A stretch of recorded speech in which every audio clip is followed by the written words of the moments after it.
Praise lord. Kripananda కొబ్బరి చెట్టు కింద అమ్మ నాన్సీ గారు ప్రైజ్ లాడ్. వనితారామన్ గారు ప్రైజ్ లాడ్ అమ్మ. మెర్లిన్ అంటే ప్రైజ్ లాడ్ అమ్మ. ప్రైజ్ తన ఇంకెవరున్నారండి? ప్రైజ్ లాడ్ పాస్టర్ గారు. Avinash Benjamin praise Lord. కష్టపడి నిద్ర లేచినట్టున్నారు. Same for me. అమ్మ రజిత ప్రైజ్ లాడ్ అమ్మ. ఓకే, ప్రారంభించుకుందాం. టుడే విల్ పోయినసారి కొలేషన్స్ మీకు పంపించాను. Praise Lord. మీరు వరంగల్లో ఉన్నారంటే పాప ఇంటర్మీడియట్ ఎగ్జామ్ తీసుకెళ్ళారు. ఎగ్జామ్కి వెళ్తున్నానండి. వెళ్తున్నారు. Okay okay. Thank you. Pray చేసుకుందాం. పరిశుద్ధమైన దేవానైనా నీ కృప కలిగిన హస్తాలకి క్లాస్ని భద్రపరచుకుంటే ఈ దినము కొలేషన్స్ నేర్చుకుంటూ ఉండగా మాకునైనా నీ ఆత్మ ద్వారా సహాయాన్ని దయచి, అలాగనే ప్రభు బిడ్డలు ఇంటర్మీడియట్ ఎగ్జామ్ రాస్తూ ఉండగా నవీన్ పాస్టర్ గారు తన కుమార్తెను తీసుకొని వెళ్తూ ఉండగా సహాయాన్ని దయచి బిడ్డ మంచి మార్కులతో ఉత్తీర్ణురాలు కాగలిగినట్లుగా దీవించు. అలాగనే ప్రభు కూడి ఉన్న వారి జీవితాలు ఏ అవసరతలు ఉన్నాయో నీకు తెలిసినైనా వారి బిడ్డల పరీక్షల విషయమే కానీ, వారి మనవ సంతాన పరీక్షల విషయమే కానీ, అలాగనే ప్రభు వారి ఆరోగ్యాల విషయము, వారి కుటుంబ ఆర్థిక పరిస్థితుల విషయాలన్నింటినీ నీ చేతులకు సమర్పించుకుంటూ ప్రతి ఒక్కరిని వారికి కావాల్సింది ఇస్తూ బలపరుస్తూ నాయన ధైర్యంతో ముందుకు సాగదీస్తూ వారి పరిచర్యల్లో బలపరచమని దీవించమని వేడుకుంటూ ప్రత్యేకంగా ఈ దినం క్లాసులు నీ చేతులకు సమర్పించుకుంటూ ఆది నుండి అంతము వరకు తోడుండి నడిపించమని దీవించమని నీ ఆత్మ సహాయంను మాకు దయచేయమని యేసు నామమున ఈ ప్రార్థన వేడుకుంటున్నాము తండ్రి. ఆమేన్. ఓకే సార్, ఒక్క నిమిషం.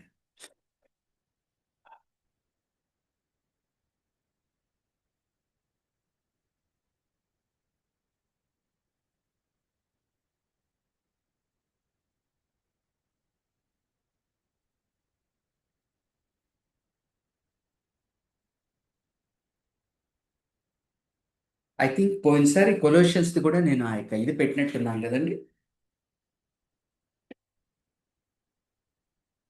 కొలోషియన్స్ది కూడా పోయినసారి ఇది దాన్ని ఏమంటారు షీట్ పెట్టాను, ఉందనుకుంటాను చూడండి. ఓకే, ఎనీవే లేకపోతే లాస్ట్లో మళ్ళీ పెడతానులేండి.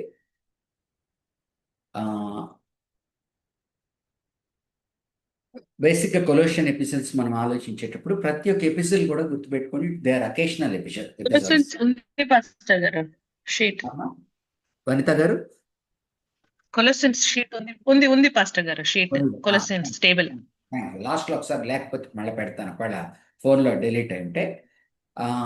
క్లాస్లో పెద్ద ఈ Colossians any episode is occasional. Any episode is occasional అనగా అది ఏదో ఖాళీగా కూర్చొని రాస్తున్న ఎపిసోడ్ కాదు. అంటే ఏదో ఒకటి రాయాలి కదా అని ట్రీటైజ్ లాగా రాసిందిగా కాకుండా ఏదో ఒక చర్చిలో ఒక పరిస్థితి ఉన్నప్పుడు ఆ పరిస్థితిని అడ్రస్ చేస్తూ రాసిన ఎపిసోడ్స్. అంటే they are not armchair theology. అంటే తాపీగా కూర్చొని కులాసాగా ఆలోచిస్తూ ప్రభు గురించి ఆలోచిస్తూ ప్రభు ఏమై ఉన్నాడు అని వ్రాసిన దానికన్నా కూడా ఆయా సంఘాలకు రాస్తున్నప్పుడు ఆ సంఘాల్లో ఏదో ఒక పరిస్థితి వాళ్ళు ఎదుర్కొంటూ ఉన్నారు, ఆ పరిస్థితిని అడ్రస్ చేస్తూ రాస్తున్న లెటర్స్. ఫర్ ఎగ్జాంపుల్ క్లాసిక్గా రోమన్స్ మనం చాలాసార్లు అనుకుంటాము it's a theological treatise. Definitely it's a theological treatise, but Romans also was written for an occasion. Occasion ఏంటి? ఒకటి, ఈయన అక్కడికి ఇంతవరకు వెళ్ళలేదు కనుక, వెళ్తూ ఉన్నాడు కనుక గ్రౌండ్ సెటప్ చేసుకుంటా ఉన్నాడు. రెండవది, ఈయన చెవుల్లో పడినది రోమన్స్ విషయంలోకి వస్తే అంటే చెప్తాను, అంటే Romans is suppose to be the most peaceful episode which is considered as a theological treatise. అంటే కూర్చొని మెడిటేట్ చేస్తూ కాంటెంప్లేట్ చేస్తూ who Christ is, what he has done, what he is to the church అని రాయడము అని మనం అనుకుంటాం చాలాసార్లు. But no episode is a treatise, but they are occasional. Romans కేసుకే కనుక వస్తే అక్కడ రోమా దీనికి తను వెళ్ళలేదు, ఎప్పుడు వెళ్ళాలనుకుంటున్నాడు కానీ తను అక్కడ ఇంకొకరు పని చేసిన చోట తనకు పని చేయడం ఇష్టం లేదు. కానీ ఇక్కడ ఎక్కడెక్కడైతే పనులు చేస్తున్నాడో ఇవన్నీ అయిపోయినాయి కనుక క్యాపిటల్ కనుక రోమ్కి వెళ్ళాలనుకుంటున్నాడు. రెండవది, రోమా దీంట్లో అతని చెవుల్లోకి వచ్చినది ఏంటంటే జెంటైల్ క్రిస్టియానిటీ డామినేట్ అయి ఉన్నది. జెంటైల్ క్రిస్టియానిటీ డామినేట్ అయ్యి జూయిష్ క్రిస్టియానిటీని లుక్ డౌన్ చేసే విధముగా ఉన్నది. కాబట్టి దాన్ని అడ్రస్ చేస్తూ ఉన్నాడు అక్కడ. అదే మనము 11th 9 to 11లో ఇజ్రాయెల్ గురించి మాట్లాడేటప్పుడు జెంటైల్ క్రిస్టియానిటీ గురించి మాట్లాడతాడు. నెక్స్ట్ 12, 13, 14 అక్కడంతా కనుక చూస్తే జూయిష్ క్రిస్టియానిటీ ఏదైతే ఫుడ్ గురించి ఆలోచిస్తూ ఉన్నదో, వారి యొక్క వ్యవహార శైలి ఏదైతే ఉన్నదో దాన్ని జెంటైల్స్ కొద్దిగా వెలివేసినట్టుగా చూడడం, తక్కువగా చూస్తున్నప్పుడు వీక్ క్రిస్టియన్, స్ట్రాంగ్ క్రిస్టియన్ అనేది తీసుకొని మాట్లాడతాడు. So basically what I want to convey is any episode is a theological treatise మాత్రమే కాదు, కానీ it is written for an occasion. Even రెవల్యూషనే తీసుకోండి, క్లాసిక్గా revolution as prophecy, future things, but ఎందుకు రాస్తున్నాడు, ఎవరికి రాస్తున్నాడు? The whole church is Roman ప్లేస్లో ఉన్న చర్చ్ అంతా it's a beleaguered church. Persecution గుండా వెళ్తా ఉన్నది, ఎంతోమందిని హతసాక్షులుగా చేసే పరిస్థితి వస్తా ఉన్నది. కాబట్టి he's first and foremost is addressing to his own దాని ఏమంటారు contemporary Christians. Then only talks to us. So ఇది మనం అర్థం చేసుకోవాలి. But being God's word, it is eternal. పరిస్థితులు ఆనాడు ఏవైతే ఉన్నాయో ఈనాడు అదే పరిస్థితులు, హిస్టరీ రిపీట్ అవుతూ ఉంటుంది. సో మనం దాన్ని అన్వయించుకోవాలి. అలాగే కొలోషియన్స్ కూడా కనుక గమనించినట్లయితే బేసిక్గా Colossians is an prison episode. ఆయన దాన్ని ఏమంటారు చెరసాలలో ఉండి రాస్తున్నది. మనం గమనించాము ప్రిజన్ ఎపిసోడ్స్ ఏవేవండి, ఒకరు ఎవరైనా చెప్పండి, వివేకిత అంటే చెప్పండి అమ్మా. What are prison episodes? Ephesians, okay, Philippians, very good. Philemon, very good. Colossians, yes, అమ్మా yes పాస్టర్ గారు. ఈ 4 ప్రిజన్ ఎపిసోడ్స్. సో ప్రిజన్లో ఉంటూ రాస్తున్నాడు, ఒకటి మనం గుర్తు చేసుకోవాలి. రెండోది, ఈ లెటర్ రాసేటప్పుడు ఆడియన్స్ ఎవరు అని కనుక మనం గమనించాము అంటే, ఆడియన్స్ ఆయన 3 చర్చిలకు కలిపి రాస్తున్నాడు. కొలస్సేకే రాస్తున్నాడు. ఇప్పుడు మనం ఎలాగట్లయితే వరంగల్, హనుమకొండ, కాజీపేట ట్రై సిటీస్ అంటాం కదా, 3 సిటీస్ కూడా అంటే స్టోన్స్ త్రో ఉంటాయి. బయట వాళ్ళకి సంబంధించినంత వరకు 3 కలిపి ఒకటిగా కనిపిస్తాయి. అక్కడున్న వాళ్ళకి వేరే వేరే కదా. ఎట్లయితే హైదరాబాద్, సికింద్రాబాద్ అంతా కలిపి హైదరాబాద్ అంటారు. They are 2 cities, twin cities. అట్నే కాజీపేట, హనుమకొండ, వరంగల్ గమనించే tri cities. In the same way ఈయన ఎవరెవరికి రాస్తున్నట్ల దిస్ చర్చ్ ఇస్ ప్లేస్డ్ ఒక 10 కిలోమీటర్స్ ఇటు అటు, లేకపోతే 10 మైల్స్ అనుకోండి, ఇటు అటులో ఉండే చర్చెస్ ఏంటంటే లవడోషియా అండ్ హీరాపోలిస్. మనం లవడోషియా చర్చ్ అనేది మనం కొలోషియన్స్లో 4th చాప్టర్లో దాన్ని మెన్షన్ చేయడం చూస్తాము. హీరాపోలిస్ చర్చ్ మెన్షన్ చేయడం చూస్తాము. మనం రెవల్యూషన్లో, ప్రకటన గ్రంథంలో లవడోషియా చర్చ్ని చూస్తాం. ఇక్కడ కూడా ఏమంటున్నాడు, నేను రాసిన లెటర్ మీరు లవడోషియాకి పంపించి అక్కడ లెటర్ మీరు తెప్పించుకొని చదవండి అంటాడు. కాబట్టి when is writing this letter, he's writing not only Colossae, but ఆ చుట్టుపక్కల ఉన్న 3 ప్రదేశాలు, అంటే అదంతా కూడా ఒక కాంట్రవర్సీకి లోనై ఉన్నది. దాన్ని కొలోషియన్ హెరసీ అంటారు. అనగా కొలస్సీ పత్రికలో ప్రభువును ఆయన హెచ్చించేటువంటి క్రమంలో వారు క్రీస్తును అర్థం చేసుకుని తప్పిపోతూ, అంటే కొంతమంది అబద్ధ బోధకులు వచ్చి వేరే రకంగా దాన్ని బోధిస్తూ ముందరికి తీసుకుపోతున్నప్పుడు దాని అంతటిని ఇతను ఇది చేస్తున్నాడు, కౌంటరాక్ట్ చేస్తూ ఉన్నాడు, దానికి కౌంటర్ ఇస్తూ ఉన్నాడు, దానికి ప్రతిస్పందిస్తూ ఉన్నాడు. అందుకని దీంట్లో కొలోషియన్ హెరిసీ అని స్కాలర్స్ అంటారు అనమాట. ఈ కొలోషియన్ హెరిసీ అనేది ఇదమిద్దంగా ఏది అని స్కాలర్స్ డిబేట్ చేసినా బేసిక్గా ఒకటి కనిపించేది ఏంటంటే దేవదూతలను అగ్రస్థానంలో పెట్టడం, తర్వాత కొన్ని దినాలు పాటించడము, కొన్నిటిని చేయడము. ఆ తర్వాత ఇంకొక సెక్ట్, అంటే ఒక Colossian heresy again is not unified, different aspects ఉన్నాయి దాంట్లో. ఒకటి వచ్చి దేవదూతల్ని వీటిని ఎగ్జాల్ట్ చేయడము, ఆ తర్వాత దేవదూతలు వేటి శక్తులు అయితే ఉన్నాయో వాటి శక్తులు మన మీద ఇంకా పనిచేస్తాయి అన్నట్టుగా మాట్లాడేవారు కొంతమంది ఉన్నారు. తర్వాత రెండవది దాన్ని ఏమంటారు, దేహము విషయంలో, అంటే ఒక టీచింగ్ ఏంటి అంటే మన దేహాన్ని మనం కంట్రోల్ చేసుకోగలము, మన దేహాన్ని మనం ఆధీనంలోకి తీసుకోవాలా, మన దేహాన్ని మనము నలగొట్టిన ఎడల మనము హయ్యర్ దైవభక్తిలోకి వెళ్తాము. అనగా ఈరోజు ఎలాగనైతే ఉపవాసాల మీద ఓవర్ స్ట్రెస్ చేయడము, డినయల్ మీద, అంటే డినయల్ ఆఫ్ ప్లెజర్స్ మీద స్ట్రెస్ చేయడము, దీన్ని ఒక ఎక్స్ట్రీమ్కి పోయినప్పుడు అది డేంజరస్ అవుతుంది. సో ఈ Colossian heresy as we go through the episode we'll see. కాబట్టి ఇది ఆయన బ్యాక్గ్రౌండ్లో ఉన్నది. ఇది అని ఇదమిద్దంగా అతను మాట్లాడకపోయినప్పటికీ is responding to that Colossian heresy.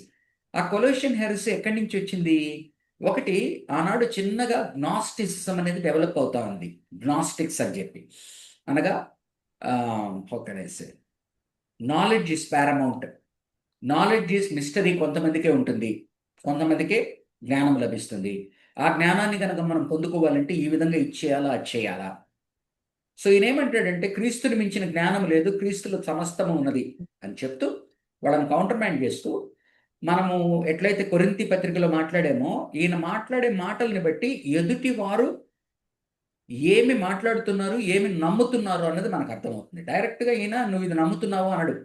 ఈయన ఒక దాన్ని, ఒక సెంటెన్స్ని, ఒక బుల్లెట్ని వదిలినప్పుడు అటు పక్కన వాడు ఏమంటే ఈ బుల్లెట్ని వదిలాడు అని మనం అర్థం చేసుకోవాలా. సో ఎపిసోడ్స్లో అంతా కూడా, as I told you earlier, they are very fascinating. ఎందుకు అంటే we have to glean material from it. మనం ఎప్పుడైతే ఫోన్ కాన్వర్జేషన్లో కూర్చో ఉన్నప్పుడు నా ఫ్రెండ్, నా భార్య పక్కన మాట్లాడుతూ ఉన్నారనుకోండి, నేను పక్కన వింటూ ఉన్నా, స్పీకర్లో లేదు. How will I understand that conversation?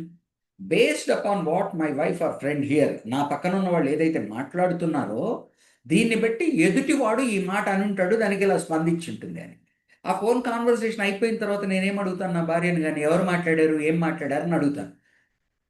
అప్పుడు మనకు క్లారిటీ వస్తుంది. ఇక్కడ మనకు ఆ క్లారిటీ రాదు. ఎందుకని? పౌల్ని ఇప్పుడు అడగలేము, ఎవరితో మాట్లాడుతున్నావు, ఎందుకు మాట్లాడుతున్నావు, ఏం మాట్లాడుతున్నావు అని. కాబట్టి మనం ఏం చేయాలంటే ఈ మనం పక్క నుండి ఏవైతే వింటున్నప్పుడు పౌలుతో పాటు మనం పక్కన ఉన్నాం.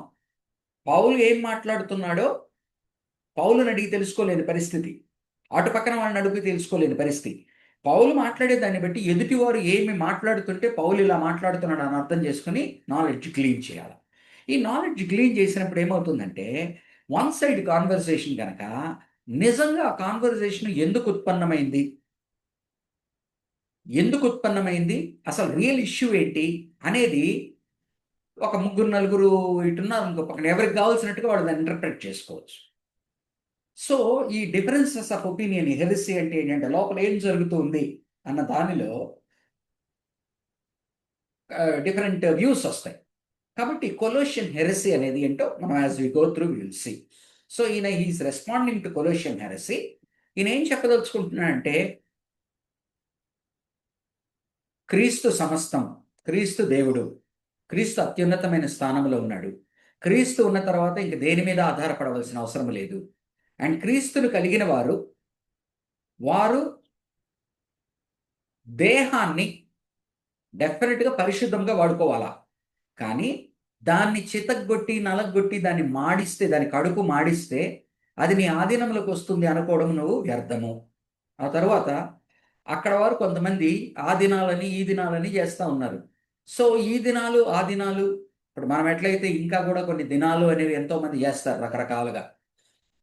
ఆ దినాలు చేస్తూ ఉన్నప్పుడు ఆ దినాలంతా కూడా కొత్త నిబంధనలో అన్ని వెళ్ళిపోయినాయి. కాబట్టి వాటిని మీరు ప్రాముఖ్యతనిచ్చి వాటిని చేయకూడదు. సో వేరే సెట్ ఆఫ్ క్రిస్టియానిటీ లోపల డెవలప్ అవుతుంది. ఆ క్రిస్టియానిటీని బోధిస్తున్న వారు ఎవరు అంటే పౌలు బోధించిన క్రైస్తవత్వం కాకుండా బయట వారు వచ్చి దానికి మిళితం చేసి వేరే విధంగా బోధిస్తున్నప్పుడు తన కౌంటర్ ఇస్తూ ఉన్నాడు అనమాట. So this is the setup. As we go through the chapters will see. ఒక్కసారి నాతో పాటు స్ట్రక్చర్ కానీ అవుట్లైన్ కానీ రాసుకోండి.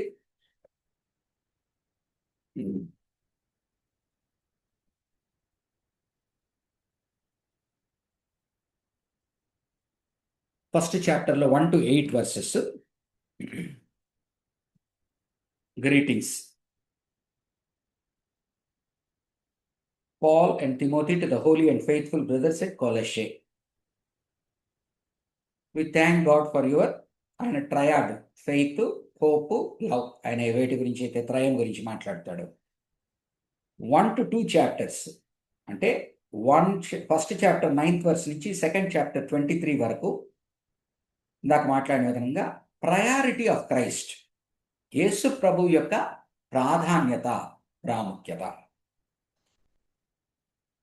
దాంట్లో structure in prayer, in pleasing him. ఆయన్ని మెప్పించటం ద్వారా. ఆయన ఎలా మెప్పిస్తాము? Bearing fruit. మనము మన జీవితంలో ఆత్మ ఫలాల ద్వారా చూపిస్తాము. Growing in maturity. సంపూర్ణత వైపున ముందుకు సాగుతూ పరిపూర్ణతను పొందుకునే క్రమంలో ఉంటాము. ఎలా ఇది సాధ్యమవుతుంది? Strengthen with his power. మన శక్తితో సాధ్యమయ్యేది కాదు. మన ప్రయత్నం మనం చేస్తూ ఉంటాము, కానీ ఇది సాధ్యమయ్యేది ప్రభు ద్వారా. తర్వాత ఓవర్ క్రియేషన్ అనగా ప్రభు ఏ విధముగా సృష్టి మీద అధినేతగా ఉన్నాడు. First born. ఈ కొలోషియన్లో ఎప్పుడైతే ఈ ఫస్ట్ బార్న్ అనే మాట అంటాడో, ఈ ఏరియన్ కాంట్రవర్సీకి తావిచ్చేదనమాట. ఏరియన్ కాంట్రవర్సీ అని మీరు వింటారు. ఏరియన్ కాంట్రవర్సీ విన్నారమ్మా? విన్నవారు ఒక్కసారి చేయొద్దండి. ఓకే. ఏరియన్ కాంట్రవర్సీ ఏంటి అంటే ఇప్పటికి కూడా నడుస్తూ ఉంది. అది ఇంకొక పేరుతో. ఏరియన్ కాంట్రవర్సీ అంటే ఏంటంటే, ఆనాడు ఏరియస్ అనేటువంటి, నేను మాట్లాడుతున్నది క్రీస్తు శకము 300 సంవత్సరములో విషయాలు మాట్లాడుతున్నాను. ఓకే. ఏరియస్ అనేటువంటి ఒక చర్చ్ ఫాదర్ వచ్చాడు. ఆయన ప్రపోజ్ చేస్తున్నది ఏంటి అంటే, ప్రభువు కూడా సృష్టింపబడిన వ్యక్తి. సృష్టిలో ప్రథముడే, కానీ సృష్టిలో ప్రథమముగా సృష్టింపబడినవాడు. ఆ మాట అనగానే ఏమవుతుంది? Christ also becomes a creature, a part of the creation, rather than he is the part of creator. Arian controversy. So ఇది బాగా ప్రబలుతుంది. ఎందుకంటే మనకు ఎక్కడెక్కడైతే యేసు ప్రభు వారు యోహాను సువార్తలో కానీ ఎక్కడైతే తనను తాను తగ్గించుకుంటూ మాట్లాడతాడో, క్రియేషన్లో ఫస్ట్ బార్న్ అంటాడో, ఇప్పుడు ఈవెన్ సామెతల గ్రంథం 8వ అధ్యాయంలో కూడా నేను ఫస్ట్ సృష్టింపబడ్డాను, సృష్టికి ముందరున్నాను ఈ మాటలు మాట్లాడినప్పుడు, అది మనం ఆ విజ్డమ్ని తీసుకొచ్చి ప్రభువుకు చేర్చినప్పుడు, there comes a some sort of possibility of understanding that God has first created them and then he has created us. So దీనివల్ల ఏంటంటే వారు క్రైస్ట్ డివినిటీ ప్రశ్నింపబడేటువంటి అవకాశము, ఆస్కారము క్రియేట్ అవుతా ఉందన్నమాట. యేసు ప్రభు వారి యొక్క దైవత్వాన్ని ప్రశ్నించేటువంటి రీతిగా ఒక లూప్ హోల్ తయారవుతుంది. దాన్ని వాడుకొని ఈరోజు ఫర్ ఎగ్జాంపుల్ ఏరియన్ కాంట్రవర్సీని, ఇప్పుడు నేను కొన్ని చెప్పాను కదా, ఈ ఏరియన్ కాంట్రవర్సీని ఈరోజు ఏ పేరుతో నడుస్తూ ఉందో చెప్పండి. ఈరోజు ఎన్నో క్రైస్తవ విభాగాలు ఉన్నాయి కదా.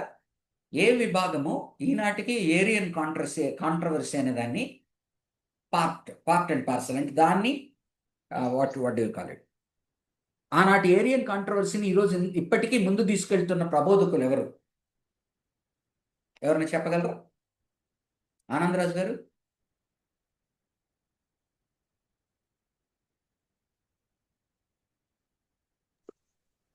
యెహోవా సాక్షులండి. Very good. Jehovah witness. Very good తల్లి. జెహోవా విట్నెస్ ఏమంటారు వాళ్ళు? ప్రభువును కొంతవరకు ఒప్పుకుంటారు, కానీ అంగీకరించరు.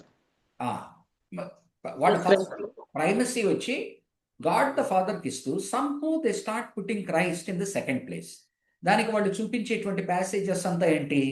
ఎక్కడెక్కడైతే యోహాను సువార్తకు వెళ్తారు, మెయిన్గా వాళ్ళు యోహాను సువార్తకు వెళ్ళినప్పుడు యోహాను సువార్తలో ఎక్కడెక్కడైతే తనను తాను ప్రభు తగ్గించుకుంటూ నాకన్నా దేవుడు ఎక్కువ నేను తక్కువ అని మాట్లాడిన మాటలన్నింటినీ ఇదిగో ఆయనే అంటున్నాడు కదా. కాబట్టి ఆయన సబార్డినేట్ పొజిషన్లో ఉన్నాడు. ఆయన ఒక క్రియేషన్లో part. Is not the part of the creator, but is one of the creatures, but definitely first born అన్నట్లుగా మాట్లాడతాను. కానీ మనం గతంలో చూసినప్పుడు ఏం చెప్పాను? ఎక్కడెక్కడైతే యేసు ప్రభు వారు తన్ను తాను తగ్గించుకున్నట్టుగా మాట్లాడిన మాటల్ని మనం ఏ విధంగా అర్థం చేసుకోవాలా?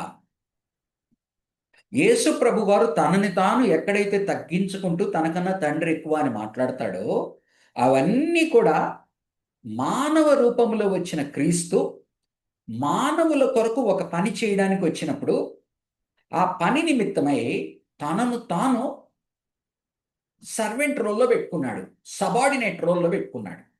పెట్టుకొని అక్కడ మనకు ఒబీడియన్స్ అంటే ఏంటి, సబ్మిషన్ అంటే ఏంటి నేర్పిస్తున్నాడే కానీ ఆయన అంత మాత్రాన తక్కువ అని కాదు. దాన్నే మనం ఏమని నేర్చుకున్నాము, ఫంక్షనల్ సబార్డినేషన్. అనగా ఆయన పరలోకము నుంచి భూమి మీదకి ఒక ఫంక్షన్ అనగా ఒక పనిని నెరవేర్చడానికి వచ్చాడు. ఆ పనిని నెరవేర్చేటువంటి క్రమంలో తను ప్రతి చోట తనను తాను మానవులతో పోల్చుకుంటూ, తనను మానవునిగా మాట్లాడుతూ, ఒక మానవుడు ఏ విధముగా తండ్రికి విధేయత చూపగలడో ఆయన అసలైన సిసలైన అంశగా వచ్చినవాడు, కుమారుడుగా వచ్చినవాడు చూపిస్తాడు. దాన్ని ఫంక్షనల్ సబార్డినేషన్ అంటాం. అది వెరీ వెరీ కీ టర్మ్. ఎక్కడెక్కడైతే ఎప్పుడెప్పుడైతే మీకు అంటే ఎక్కడైనా యేసు ప్రభు తక్కువ అని మీకు ఎవరైనా చూపించిన ప్రతిసారి మీరు ఆ ప్యాసేజీలను మీరు ఎదుర్కొనేటప్పుడు థియలాజికల్గా మీరు ట్రైన్ అయిన తర్వాత మీరు అక్కడ గమనించవలసింది ప్రభు కాంటెక్స్ట్ గమనించాలి, ఎందుకు మాట్లాడుతున్నాడు. దాంట్లో మీకు ఉపయోగపడేటువంటి ఒక అంశ ఫంక్షనల్ సబార్డినేషన్. ఆ తర్వాత యేసు ప్రభు వారు ఎలాగునా గొప్ప అని చూపించడానికి, అంటే ఆయనతో పాటు దేవునితో సమానము అని చూపించడానికి ఏ ప్యాసేజీలు అయితే ఉన్నాయో మీరు తెలుసుకోవాలి. సో ఈ కొలోషియన్ కాంట్రవర్సీలో, ఈ కొలస్సీ పత్రికలో ఆయన ఫస్ట్ బాన్ అనగానే ఆలోచించండి, ఫస్ట్ బాన్ అనగానే బాన్ కదా, ఫస్ట్ బాన్ అనేది వస్తుంది. నువ్వు ఎంతన్నా ఫస్ట్ అను, సుప్రీం అను, సుపీరియర్ అను, బాన్. కానీ అదే ప్యాసేజీలో ఏమంటాడు, 1వ అధ్యాయము 14 నుంచి 18లో ఆయనే క్రియేట్ చేశాడు, అన్ని ఆయన కొరకే క్రియేట్ అయిపడింది, ఆయనే చేశాడు అని మాట్లాడతాడు. So with one breath he is saying that he is the firstborn. At the same time he is saying that he is a creator. Even then వీళ్ళు దాన్ని తీసుకొని వాళ్ళకు అనుకూలంగా మాట్లాడేటువంటి స్కోప్ దానిలో ఉన్నది కనుక మాట్లాడతారు. సో ఇక్కడ ఏం నేర్పిస్తున్నాడు చూడండి, he's first born over creation. Not only క్రియేషన్లోనే ఫస్ట్ బార్న్ కాదు, he's the first born from the dead, resurrection. అంత మాత్రమే కాదు, he's the head of the church. And ఆయన ఎవరు, ఇమేజ్ ఆఫ్ ఇన్విజిబుల్ గాడ్. ఎందుకని ఎవరు దేవుణ్ణి ఎవరు చూడలేరు కనుక Christ is the subject of the church. Over philosophy and false teachers. దేని మీద ఆయన ప్రధానుడు, ప్రముఖుడు, మనం ఏమన్నాం హెడ్డింగ్, ప్రయారిటీ ఆఫ్ క్రైస్ట్ అన్నాం.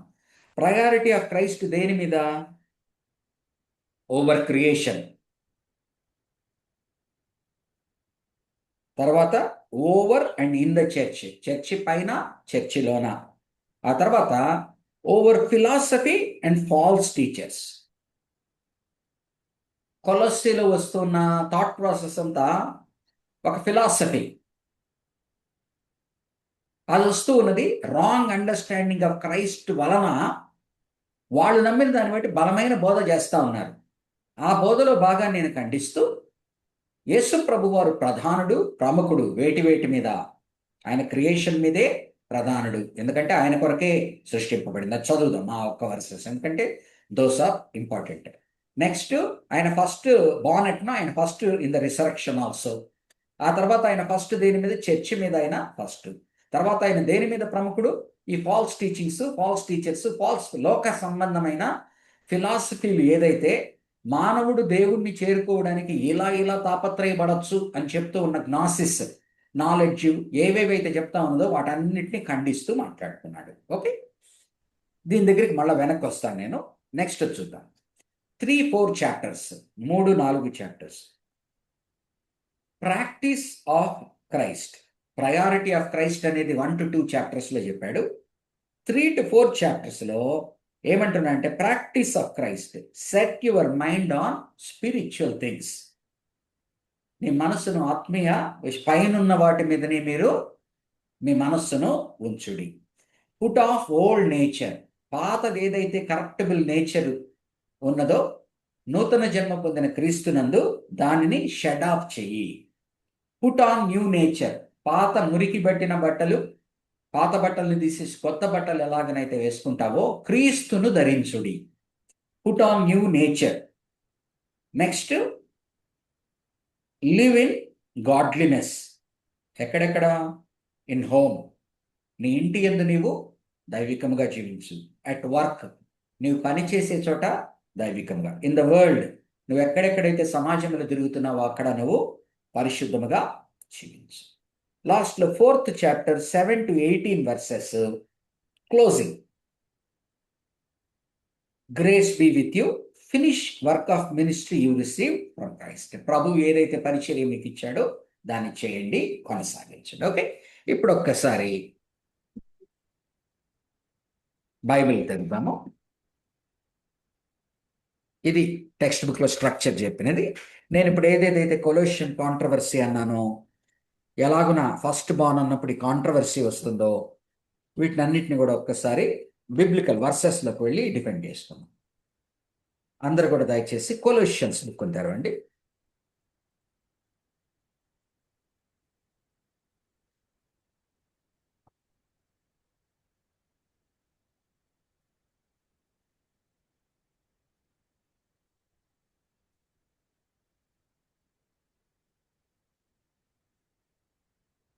ఫస్ట్ చాప్టర్లో 14th verse వరకు కనుక చూస్తే మనం కొన్ని, అంటే ప్రీచింగ్ చేసే వాళ్ళకి అందరికీ తెలుసు, మరొకసారి గుర్తు చేసుకుందాం. ఏమంటున్నాడంటే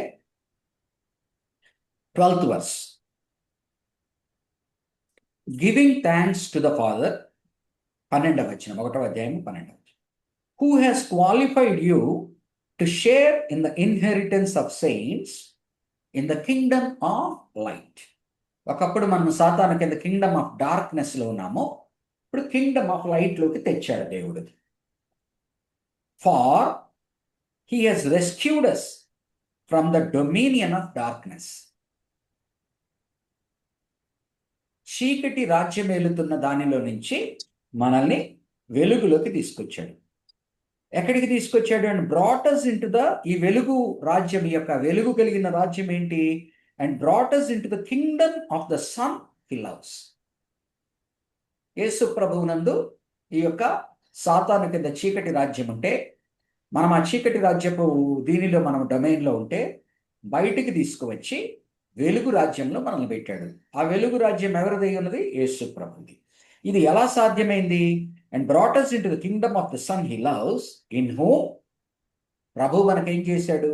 in whom we have redemption. అనగా పాత శక్తుల చేతుల్లో మనకు మనమే బందీ అయిపోయాం, మనం చేసుకున్న పాపము ద్వారా.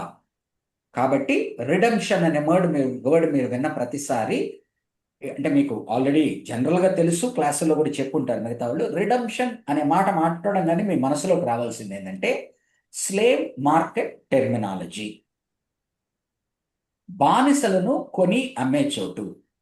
నీవు ఒక బానిసగా ఉన్నప్పుడు నువ్వు విడవబడాలి అంటే, ఎయిదర్ నువ్వు డబ్బులు సంపాదించి ఏం చేస్తావో, బానిసగా ఉంటూ ఎక్కువ డబ్బులు నువ్వు సంపాదించలేవు, దాచిపెట్టలేవు, నీ ఫ్రీడమ్ను నువ్వు కొనుక్కోవాలా, లేకపోతే నీకు వేరే ఎవరైనా వచ్చి నీ బానిసత్వములో నుంచి డబ్బులు చెల్లించి నిన్ను విమోచించాలా.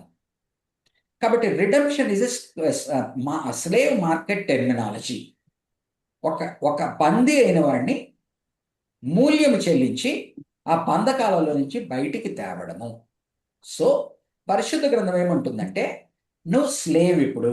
దేనికి స్లేవ్ ఇప్పుడు?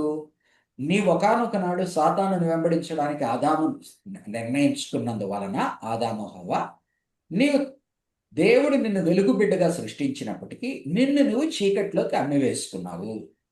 ఆ తరువాత నీ పాపమును బట్టి ఆ చీకటి రాజ్యంలోంచి నీ అంతటా నువ్వు బయటికి రాలేవు. ఆ చీకటి రాజ్యంలో నుంచి నిన్ను బయటికి తేవాలంటే, ఇరుక్కున్నది నీ అంతటా నువ్వు ఇరుక్కున్నావు, దేవుడు మాత్రమే దాన్ని నీ నుంచి బయటికి తేగలడు. కాబట్టి దేవుడు ఏమి చేస్తున్నాడు? దేవుడు తన కుమారుణ్ణి పంపించి రక్తము చిందించి, రిడెంప్షన్, రక్తము చిందించి, రక్తం అనేటువంటి వెలతో, అనగా పాపమునకు జీతము మరణము. కాబట్టి పాపానికి మూల్యము చెల్లించాలంటే ఆయన రక్తము చిందించాడు. రక్తము లేకుండా పాప క్షమాపణ లేదు. ఆ రక్తము పరిశుద్ధమైన రక్తమై ఉండాలి. ఓల్డ్ టెస్టిమెంట్ అని బలియాగం అంతా కూడా ఒక ఆవునో ఎద్దునో గొర్రెనో చూపిస్తూ సబ్స్టిట్యూట్గా చూపిస్తున్నాడు. కానీ ఎప్పటికీ కూడా అది ఒక జంతువుకి సంబంధించింది కానీ మనిషికి సంబంధించింది కాదు. ఒక మనిషికి సంబంధించిన రక్తం ఇవ్వాలి అంటే ఏ మనిషి కూడా దేవుని నీతిని ఫుల్ఫిల్ చేసేటువంటి పరిశుద్ధ రక్తం అనేది లేదు, ఎందుకంటే పాపముతో కూడిన రక్తం మనదందరిది. కాబట్టి దేవుడు తన కుమారుని పంపించి ఆయన రక్తం చెందించడం ద్వారా మనల్ని ఆయన బానిసత్వములో నుంచి విడుదల చేశాడు. విమోచన క్రయధనము చెల్లించుటకు నేను వచ్చితిని. విమోచన క్రయధనము చెల్లించుటకు నేను వచ్చాను. ఇప్పుడు ప్రశ్న,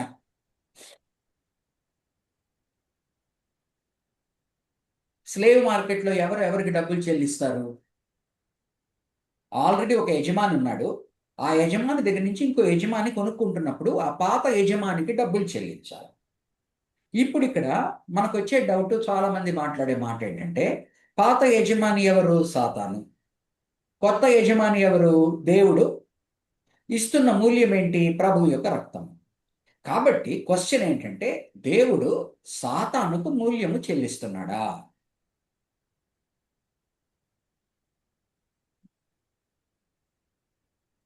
మీ అభిప్రాయాలు ఏంటి చెప్పండి. అమ్మ జాల్సీ గారు, మీ అభిప్రాయాలు చెప్పండి. మనం స్లేవ్ మార్కెట్ టెర్మినాలజీ మాట్లాడినప్పుడు డెఫినెట్గా దాన్ని అనాలజీని ఫుల్ కంప్లీట్ చేయాలి అంటే he's paying to somebody whom he's paying, God. మీ అభిప్రాయం ఏంటమ్మా?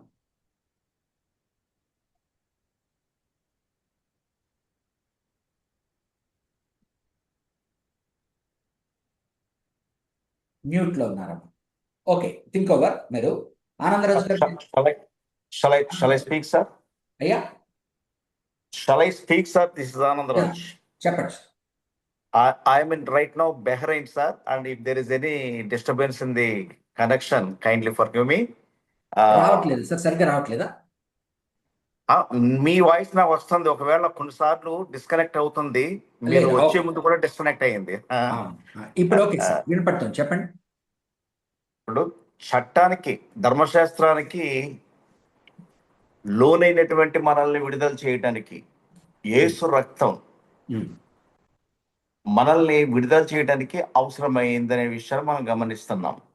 ఉమ్, యేసు రక్తంలో నుంచే మనకు విడుదల. చీకటి రాజ్యం నుంచి మీ మాటలో చెప్పాలంటే దేవుని యొక్క జీవ వెలుగులోనికి మనము క్రీస్తు రక్తం ద్వారా వస్తూ ఉన్నాం. ఆయన మనల్ని న్యూ మాస్టర్ అన్నారు కదా, క్రొత్త యజమాని. పాత స్వభావాన్ని నుంచి, పాత యజమాని నుంచి, పాత మనిషి నుంచి మనల్ని తప్పించి నూతన స్వభావము, నూతన మనిషిలోనికి, నూతనంగా క్రీస్తులోనికి మనల్ని చేస్తున్నాడు క్రీస్తు. కాబట్టి ఆయన రక్తం మాత్రమే విమోచన క్రయధనంగా మనకు ఉపయోగపడింది అనే విషయాన్ని మేము అర్థం చేసుకుంటున్నాం. ఉమ్. In brief. ఓకే, నేను అడగడము, స్లేవ్ మార్కెట్ టెర్మినాలజీలో రిడెంప్షన్ అంటే నువ్వు ఒక యజమానికి కట్టి విడిపిస్తావు. ధర్మశాస్త్రంలో నుంచి విడుదల. ఉమ్, సాతానుడు మనల్ని కొనుక్కున్నాడు అనే విషయం అనుకుంటే సాతానికి ఏమి చెల్లించట్లేదు, కానీ ఆ ధర్మశాస్త్రానికి కట్టుబడి ఉన్నాం కాబట్టి ధర్మశాస్త్రపు కట్ల నుంచి మనకు విడుదల. ఓకే, ధర్మశాస్త్రము యొక్క శిక్ష నుంచి మనకు విడుదల. ఓకే, పాపానికి వచ్చే శిక్ష మరణం కాబట్టి ఆ మరణాన్ని నుంచి ధర్మశాస్త్రము ద్వారా వచ్చేటువంటి ఈ మరణాన్ని బట్టి, పాపాన్ని బట్టి మనం మరణంలోకి వెళ్తున్నాం కాబట్టి దానికి చెల్లించే విలువ కానీ సాతానుడికి కాదు అని నా అభిప్రాయం. Very good, wonderful sir. To certain extent you answered. అమ్మ John, I will come back to you. మీరు చెప్పండి అమ్మ ఝాన్సీ గారు. అంతే బ్రదర్, మనము దేవుడు సాతానికి చెల్లించటం అట్లా కాదు. ఆయన మన పాప బంధకాల నుంచి విడుదల కలిగించాడు, రక్తం చిందించి, పవిత్రమైన రక్తాన్ని చిందించి. అంతేగాని వేరే వాళ్ళకి ఆయన వేరే వాళ్ళకి మూల్యం చెల్లించి మనల్ని విడిపించలే. ఆయన తన సొంత రక్తాన్ని, పవిత్ర రక్తాన్నితో మనల్ని విడిపించారు ధర్మశాస్త్రం నుంచే. ఐ అగ్రీ విత్ ఆనందరాజ్ గారు also. Okay, very good, wonderful. Prabhashyam గారు, you have any thoughts about it?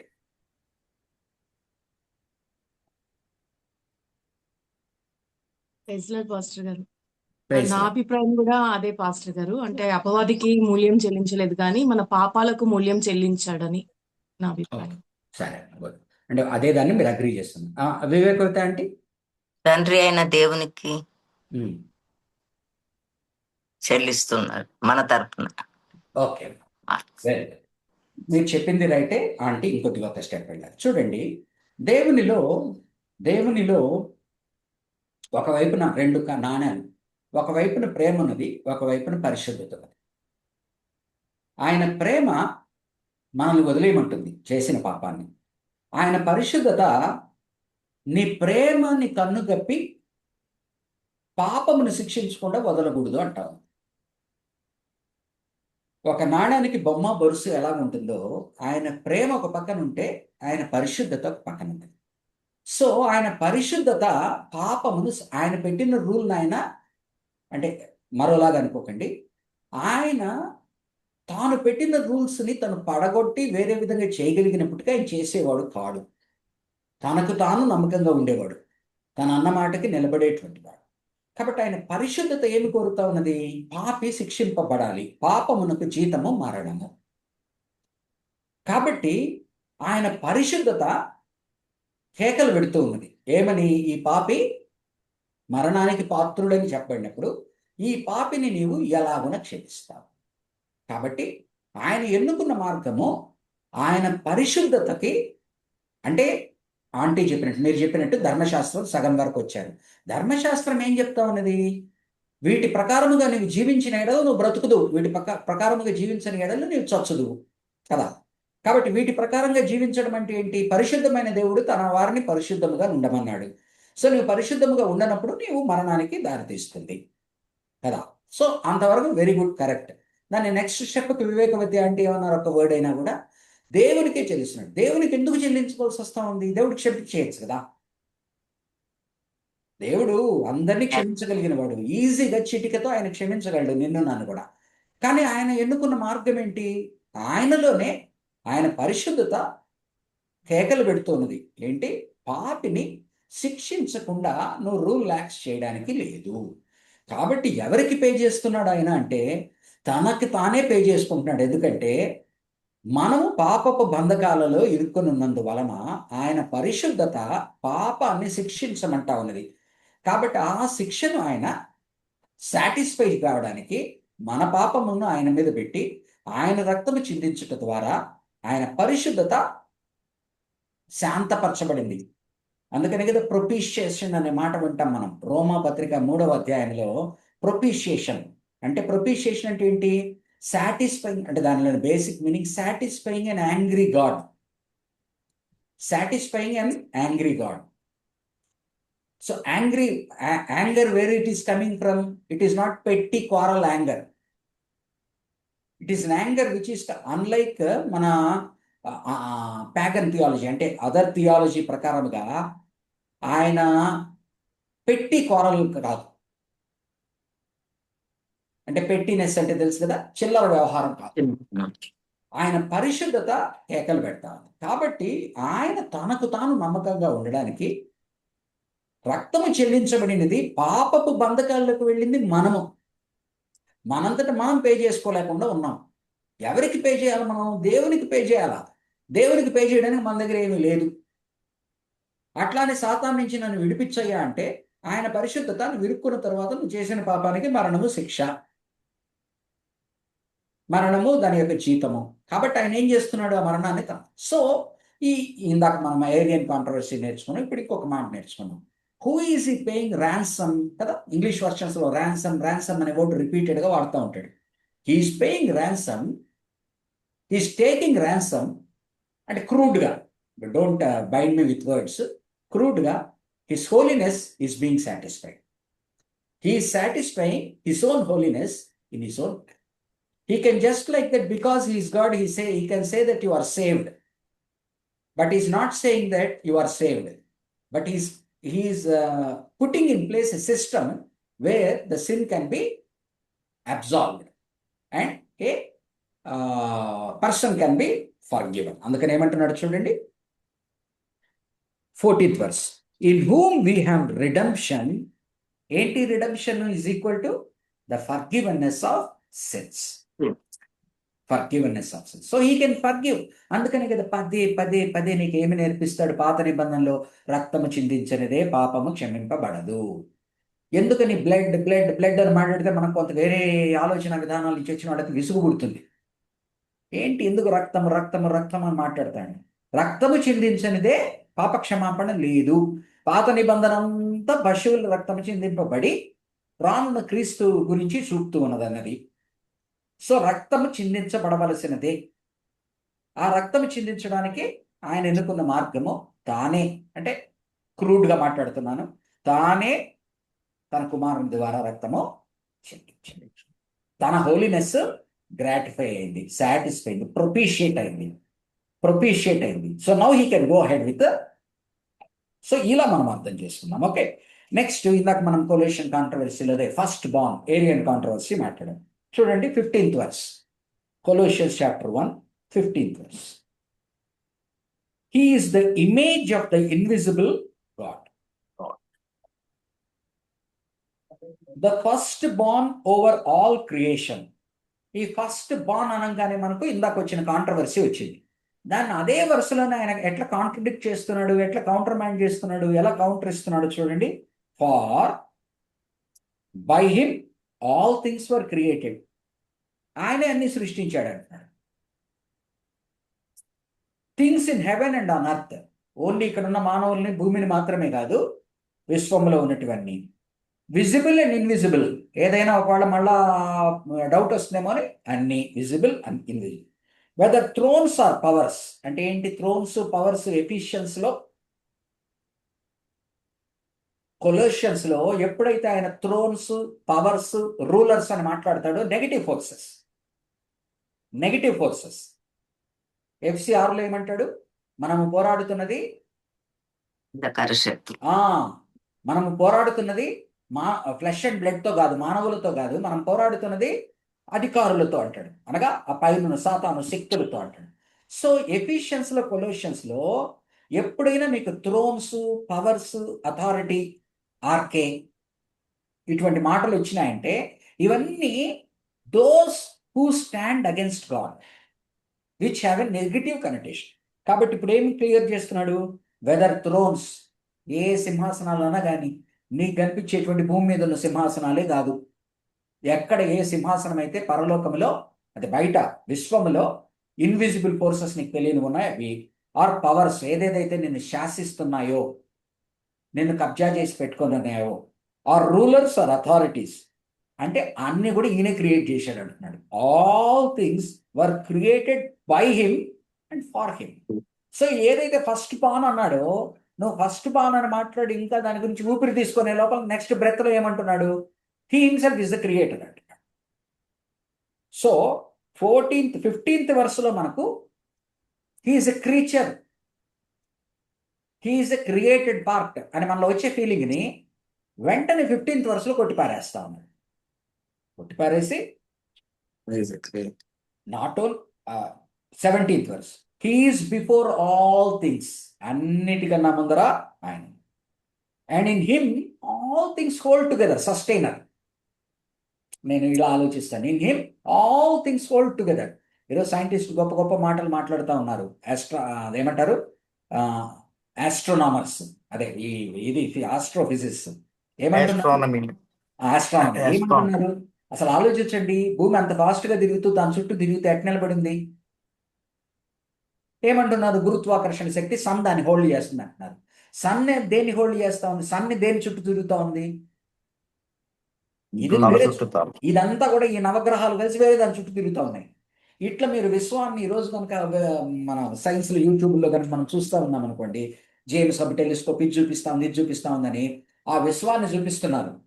మనం ఎక్కడున్నామో మనదెంత చిన్నది, మన సోలార్ సిస్టమ్ మళ్ళా ఈ మిల్కీ వే అనేది అంత ఎంత చిన్నది. ఈ మిల్కీ వే గెలాక్సీ అనేది ఆండ్రోమెడా గెలాక్సీ వేరే వాటితో పోలిస్తే ఎంత చిన్నది. ఇదంతా కూడా దీని చుట్టూ తిరుగుతున్నాయి. వీటన్నిటిని పడిపోకుండా, ఇప్పుడు నేను చర్చలు చెప్పాడు, నువ్వు దాన్ని తిప్పుతూ ఉన్నావు. చిన్నప్పుడు ఆడేవాళ్ళం కదా మనం, ఇట్లా తిప్పుతూ ఉంటాం. ఎంతకాలం అది తిప్పుతూ ఉన్నది, నువ్వు ఆగే ఉంటే ఏమవుతుంది? కొలాప్స్. సో వీటినన్నిటిని పట్టి పెడుతున్న వాడేవాడు? సస్టైనర్. అంటే మన తెలివి పెరిగే కొద్దీ ఈ పైన అర్త్ని, సోలార్ సిస్టమ్ని, గెలాక్సీల్ని చూస్తున్నప్పుడు వీటన్నిటినీ వీళ్ళు ఈజీగా గ్రావిటీ అని అంటే వాళ్ళ టెర్మినాలజీలో చెప్తున్నారు.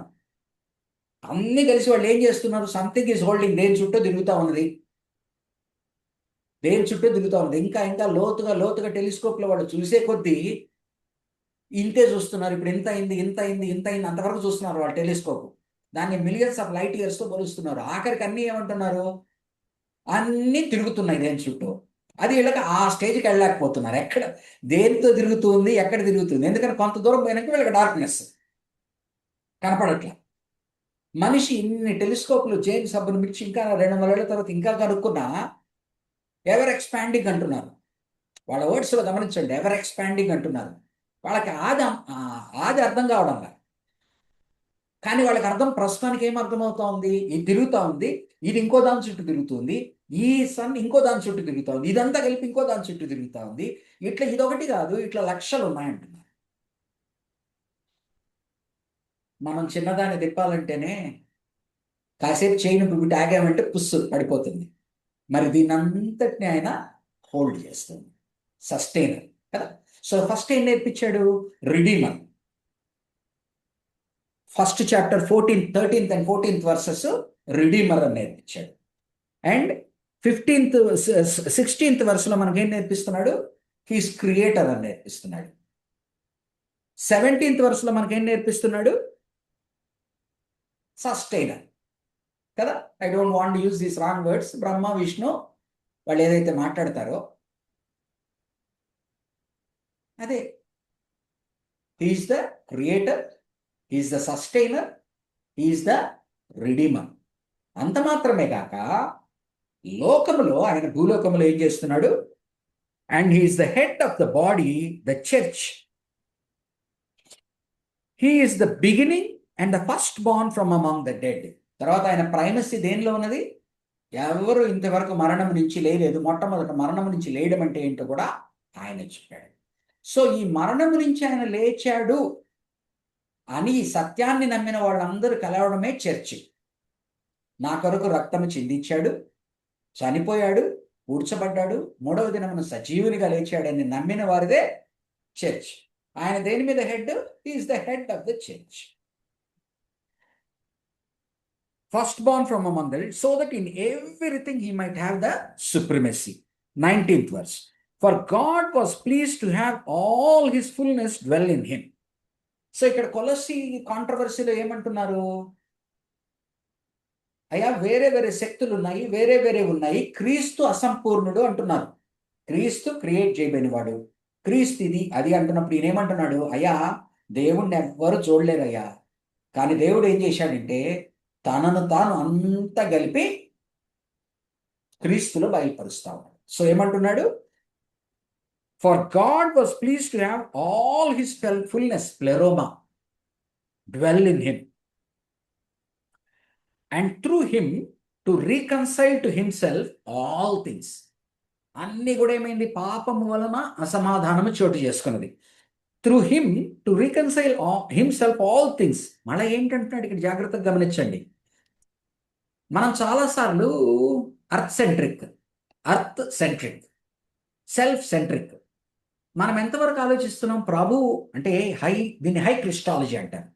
ఏం చేస్తున్నాడంటే అయ్యా చర్చికి పరిమితం కాదు, రూలర్స్, అథారిటీస్, ఏదైతే డెమానిక్ ఫోర్సెస్ అని విశ్వంలో ఇంకా ఏ గెలాక్సీలు ఉన్నాయో నాకు తెలియదు, ఏ శక్తులు ఉన్నాయో నాకు తెలియదు, ఆ శక్తులన్నింటినీ కలిపేస్తున్నాడు. కలిపేసి వాటిని అన్నింటినీ ఈయనే సృష్టించాడయ్యా అంటున్నాడు.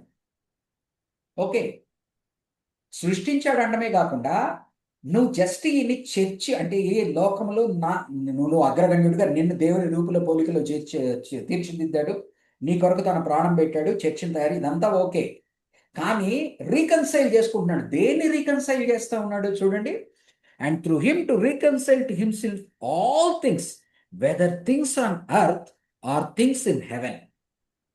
అంటే మనం చూస్తున్న విధంగా ఈ విస్ఫోటము ఏదైతే పాపము వలన విస్ఫోటము జరిగిందో, సాతాను ద్వారా భూలోకములోకి ప్రవేశించినట్లు ఇక్కడి వరకే మనం ఆలోచించగలం.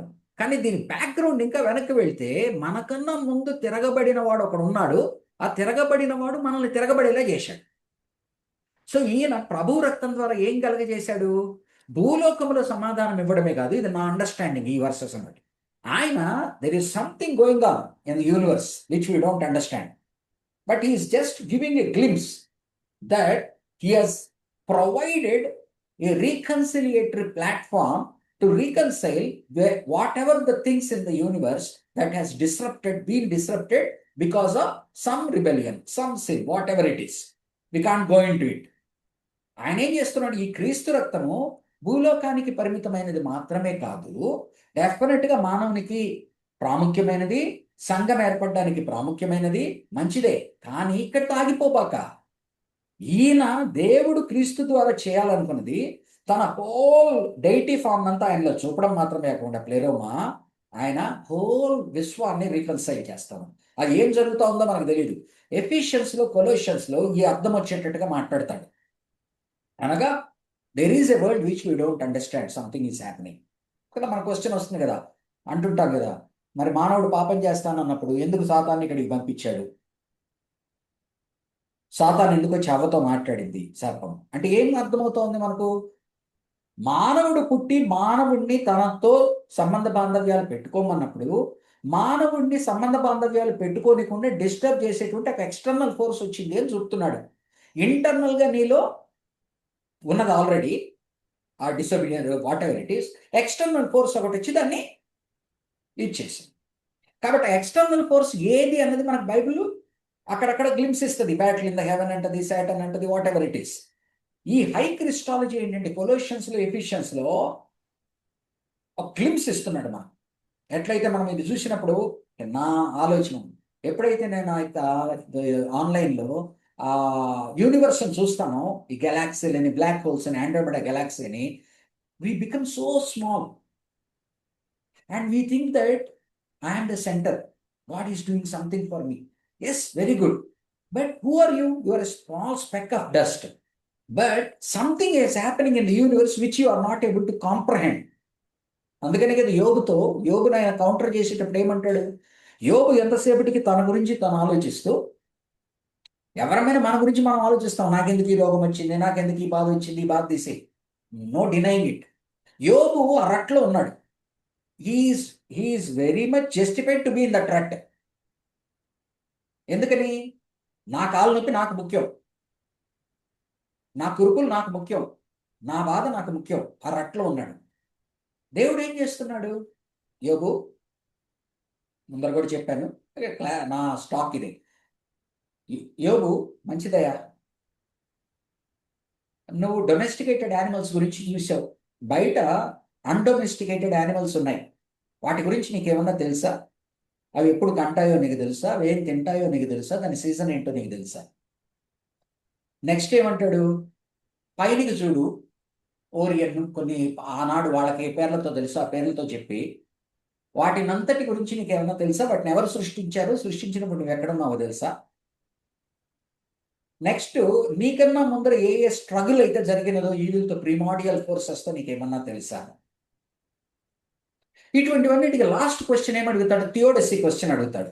ఓకేనయ్యా యోగు, అదంతా అన్యాయం, చాలా అన్యాయం జరుగుతా ఉంది నీ చుట్టూ, నువ్వేంటి అన్యాయం అన్యాయం అన్యాయం అని ప్రశ్నిస్తున్నావు, నువ్వు ఈ అన్యాయాన్నంతా, ఈ దుష్టత్వాన్నంతా హతమార్చేసి నేను కూడా ఒప్పుకుంటాను అంటాడు. అంటే when Job was, because of his suffering, when he's thinking in a self-centric way, he takes it beyond and shows that the solution for this problem is not as easy as you think. When in the earth itself, when the domesticated part, చిన్న పార్ట్లో ఉన్న వాటిని నువ్వు అర్థం చేసుకొని మాట్లాడుతున్నావు, ఇదే అర్త్లోనే 2/3 water 1/3 earth ఉన్న చోట నువ్వు అన్డొమెస్టికేటెడ్ ఏరియా వేరే ఉన్నది, వాటిని నువ్వు కంట్రోల్ చేయలేకుండాను. అండ్ ఏదైతే సీలో ఉన్నాయో అవన్నీ నీకు అర్థం కావట్లేదు, ఏం జరుగుతున్నదో కూడా నీకు అర్థం కావట్లేదు, అన్మ్యాప్డ్ 2/3. అండ్ నువ్వు పైనకి నీ కంటికి కనిపించే దాంతో చూస్తేనే ఇప్పుడు నీకున్న జ్ఞానంతోనే ఏదేదో గెలాక్సీలు చెప్తున్నారు, ఓరియన్ అని వీటితో. అవన్నీ చేసినప్పుడు నువ్వు ఉన్నావా? ఇవన్నీ ప్రశ్నించి థియోడసీకి వస్తున్నాడు. అంటే ఎందుకు వై ఈవిల్ అని అడుగుతున్నాడు. దానికి ఏమంటాడు, సరేనయ్యా వై ఈవిల్ కన్నా కూడా నువ్వు నన్ను ప్రశ్నిస్తున్నావు కదా, యు గో ఈవిల్ని హతమార్చుకో, నేను ఒప్పుకుంటాను అంటాడు. అప్పుడు యోగు దారిలోకి వస్తాడు. యోగు ఏమంటాడు, ఆయన ప్రాబ్లమ్స్ ఎక్కడికి పోలా, ఆయన కురుపులు అక్కడే ఉన్నాయి, ఆయన బాధ అక్కడే ఉన్నాయి, అన్నీ అక్కడే ఉన్నాయి. అప్పుడు ఏమంటున్నాడు, అయ్యా ఇంతవరకు నేను ఇంతే ఆలోచించాను, ఇప్పుడు నువ్వు ఇంత చూపించిన తర్వాత నేను ఇంకా మాట్లాడేదానికి నా దగ్గర ఏమీ, ఇంతవరకు నేను విన్నాను, ఇప్పుడు నిన్ను చూచాను. ఏం చూచాడు? ఆయన డైరెక్ట్గా చూశాడా? తాను ఎక్కడున్నాడో తన పరిస్థితి ఏంటో చూశాడు. కాబట్టి అలాగనే ఈరోజు ప్రభువు వారి యొక్క రక్తము మానవ కోటి కొరకు చిందింపబడింది, చర్చ్, మనం ఇటువంటివి ఆలోచిస్తూ ఉన్నప్పుడు Ephesians and Colossians take a stand that there is beyond this realm. God is doing through the blood of Christ something which we cannot even imagine, which we cannot comprehend. Something is happening. ఆ something ఏంటంటే నాకు తెలియదు, ఆయనకు తెలియదు, ఏం మాట్లాడుతున్నాడో దేవునికే తెలుసు. But something is there, you have to understand. So Christ is, God is supreme, and God as co-creator, Christ is in that supreme position. So ఆయన నీకుండగా ఇంకా నీకు ఇవన్నీ వేరేవన్నీ ఎందుకయ్యా? ఆ మాటలు, ఆ బోధల నుంచి వచ్చేది, ఈ బోధల నుంచి వచ్చేది, క్రీస్తే నీకుండగా వీటి అవసరతే నీకు. చూడండి ఏం చేస్తున్నాడు. Whether things on earth, 20th verse, and through him to reconcile to himself all things, whether things on earth or things in heaven, by making peace through his blood shed on the cross. So the blood on the cross, my understanding, is not definitely is it has efficacy for human beings, but he is doing much more which we can't comprehend. He has set in motion a plan greater one. ఎందుకని చూడండి ఒకసారి Ephesians చూడండి. Ephesians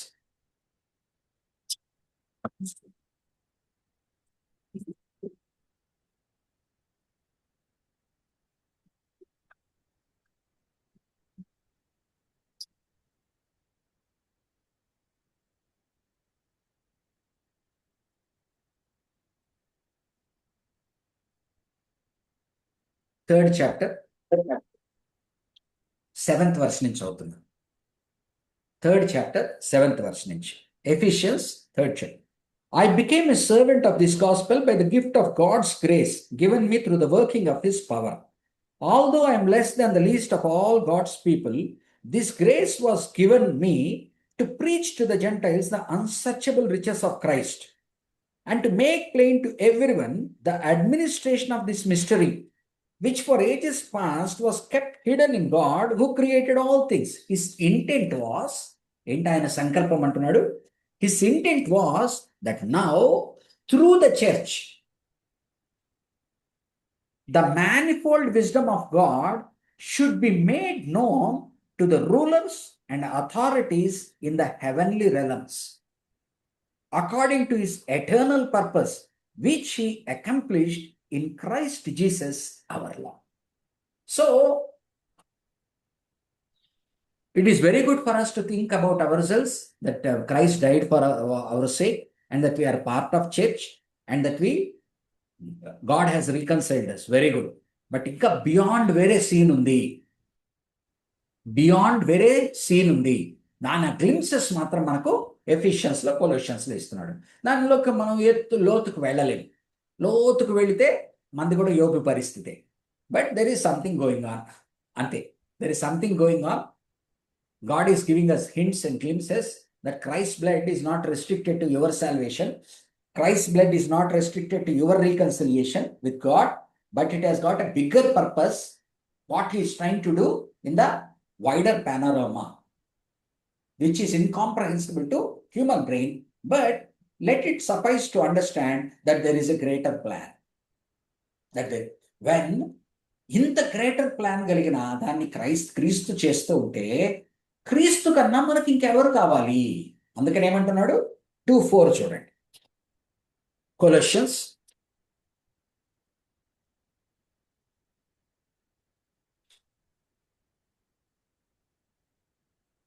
2:4.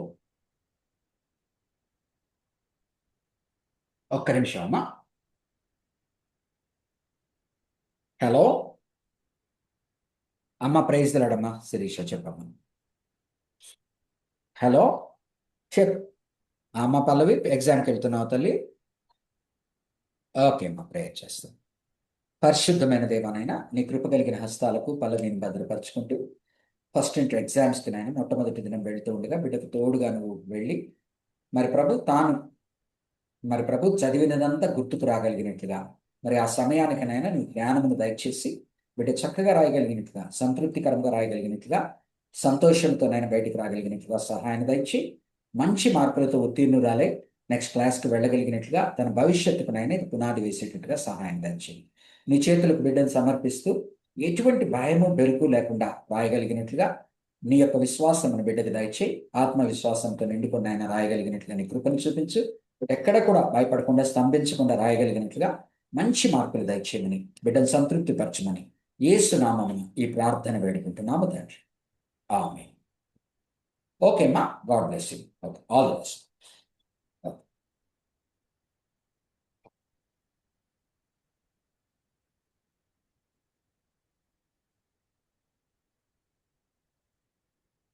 Okay, ఎక్కడ ఉన్నామా?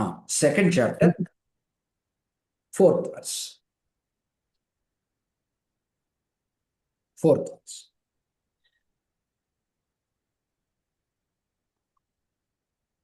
First నుంచి చదువుతాను. I want you to know how much I am struggling for you and for those at Laodicea and for all who have not met me personally. My purpose is that they may be encouraged in heart and united in love, so that they may have the full riches of complete understanding, in order that they may know the mystery of God, namely Christ, in whom are hidden all the treasures of wisdom and knowledge. I tell you this, that no one may deceive you by fine sounding arguments. For though I am absent from you in body, next to 8th verse, 2వ అధ్యాయము 8. See to it that no one takes you captive through hollow and deceptive philosophy. చుట్టుపక్కల అవి ఇవి మీకు బోధిస్తూ ఉన్నారు. ఎందుకని? క్రీస్తు మీకు సరిపోడు అని ఇంకేవేవో చేయాలని మీకు నేర్పిస్తున్నారు. అవన్నీ కూడా హాలో, షాలో అంటే దానిలో ఏమి లోతు లేనివి, స్కిన్ డీప్, డొల్లా. హాలో అండ్ డిసెప్టివ్ ఫిలాసఫీ అనగా అది మిమ్మల్ని పక్కదారి పట్టించేటువంటి లోక జ్ఞానానికి సంబంధించినవి. Philosophy which depends on human tradition, మనుషులు నేర్పించింది, తరతరాలుగా వచ్చినది ఒకటి. And the basic principles of this world. ఈ బేసిక్ ప్రిన్సిపల్స్ ఆఫ్ వరల్డ్ అని ఆయన ఎప్పుడైతే వాడతాడో, ఎక్కడ వాడతాడో? అది గలతీ పత్రికలో వాడతాడు. ఇవేంటి అంటే ఇవన్నీ కూడా దేవుని క్రమములో లేనివి, ఇవన్నీ కూడా లోకానుసారమైనవి, లోకాన్ని శాసిస్తున్నవి. గలతీ పత్రికలో అయితే ధర్మశాస్త్రాన్ని కూడా ఆ కోవలోకి పెట్టేస్తాడు ఒకనొక క్షణంలో. అంటే ఇవన్నీ కూడా దైవికమైనవి కావు, లోకానుసారమైనవి, లోక ఆలోచన విధానాలు. వీటికి మీరు పడకండి. ఎందుకనగా basic rather than on Christ, క్రీస్తు మీద కాకుండా మీ మనస్సును క్రీస్తుని చిన్న చేసి మిగతావి కూడా మనం యాడ్ చేసుకుంటే మనకేదో ఒకటి, క్రీస్తుని చిన్న చేసి మిగతావి పెద్దగా చూడటం, లేకపోతే క్రీస్తుని చిన్నగా చేసి అవి కూడా ఉంటే బాగుండు అని. ఈ రెండు కుదరదు. ఎందుకంటే 9th verse, for in Christ all the fullness of the deity lives in bodily form. ప్రభువునందు ఆయన శారీరకంగా ఆయన కిందకు వచ్చినప్పుడు మానవుడు అయి ఉండొచ్చు, కానీ సమస్త దైవత్వము ఆయనలో ఇమిడి ఉన్నది పరిపూర్ణంగా. And you have been given fullness. Next ఏమంటున్నాడు? ఆయనలో ఉండడమే కాదు, ప్రభువుని మీరు నమ్మినందువలన you have been given fullness. కాబట్టి మీరు సంపూర్ణులు. ప్రభువు యొక్క జ్ఞానముతో మీరు సంపూర్ణులు. మీరు ఇంకా ఏ జ్ఞానం కొరకు బయట లోక జ్ఞానమని వేరే వేరే ఉంటాయి కదా, వేరే వేరే ఆలోచన విధానాలు, దాన్ని మిళితం చేసుకోవడానికి మీరు అసలు ఆశపడకండి. ఎందుకంటే ఇదే చాలు, ఇది మీకు చాలును. ఎందుకనగా దీనిలో దేవుడు పరిపూర్ణత ఉన్నది ప్రభువుని. Who have been given fullness in Christ, who is the head over every power and authority. మళ్ళీ ఏమంటున్నాడు చూడండి, who is the head over every power and authority. కాబట్టి మిగతావన్నీ ఏమంటున్నాడు? మిగతా పవర్స్ నుంచి, అథారిటీస్ నుంచి వచ్చేటువంటి ఆలోచన విధానము, వాటిని మీరు ఖాతరు చేయకండి. ప్రభువుతో పాటు వాటిని యాడ్ చేసుకోవాలని చూడకండి. ప్రభువుని చిన్న చూపు చూడకండి. ప్రభు ఎంత గొప్పవాడంటే ఇంత గొప్పవాడు. ఏదైతే దైవత్వం ఉన్నదో ఆ దేవుని ఇది ఉన్నదో అంతా ఆయనలో ఇమిడి ఉన్నది, సంక్షిప్తమై ఉన్నది. ప్రభు ఉంటే నీకు చాలు. ప్రభువు యందు అది ఉండడం మాత్రమే కాకుండా నువ్వు ప్రభువు యందు ఉన్నప్పుడు అవన్నీ నీకు కూడా ఉన్నాయి కనుక నువ్వు దీనికి యాడ్ చేస్తూ అవి ఇవి తెచ్చుకోని అవసరము లేదు. ఇది బేసిక్గా ఆయన ట్రస్ట్. ఇప్పుడు ఒక 2 minutes గ్యాప్ తీసుకుందాము.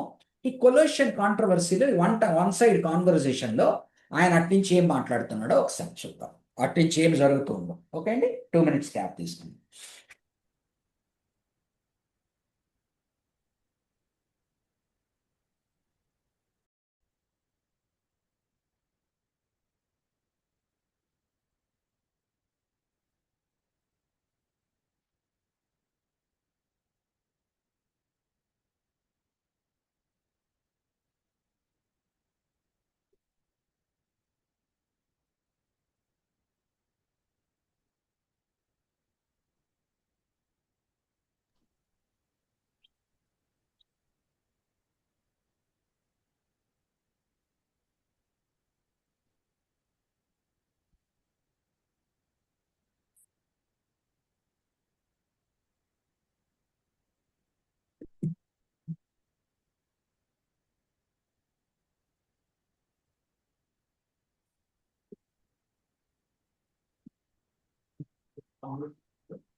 ప్రైజ్ ది లార్డ్ అండి. Shall we come back to the class?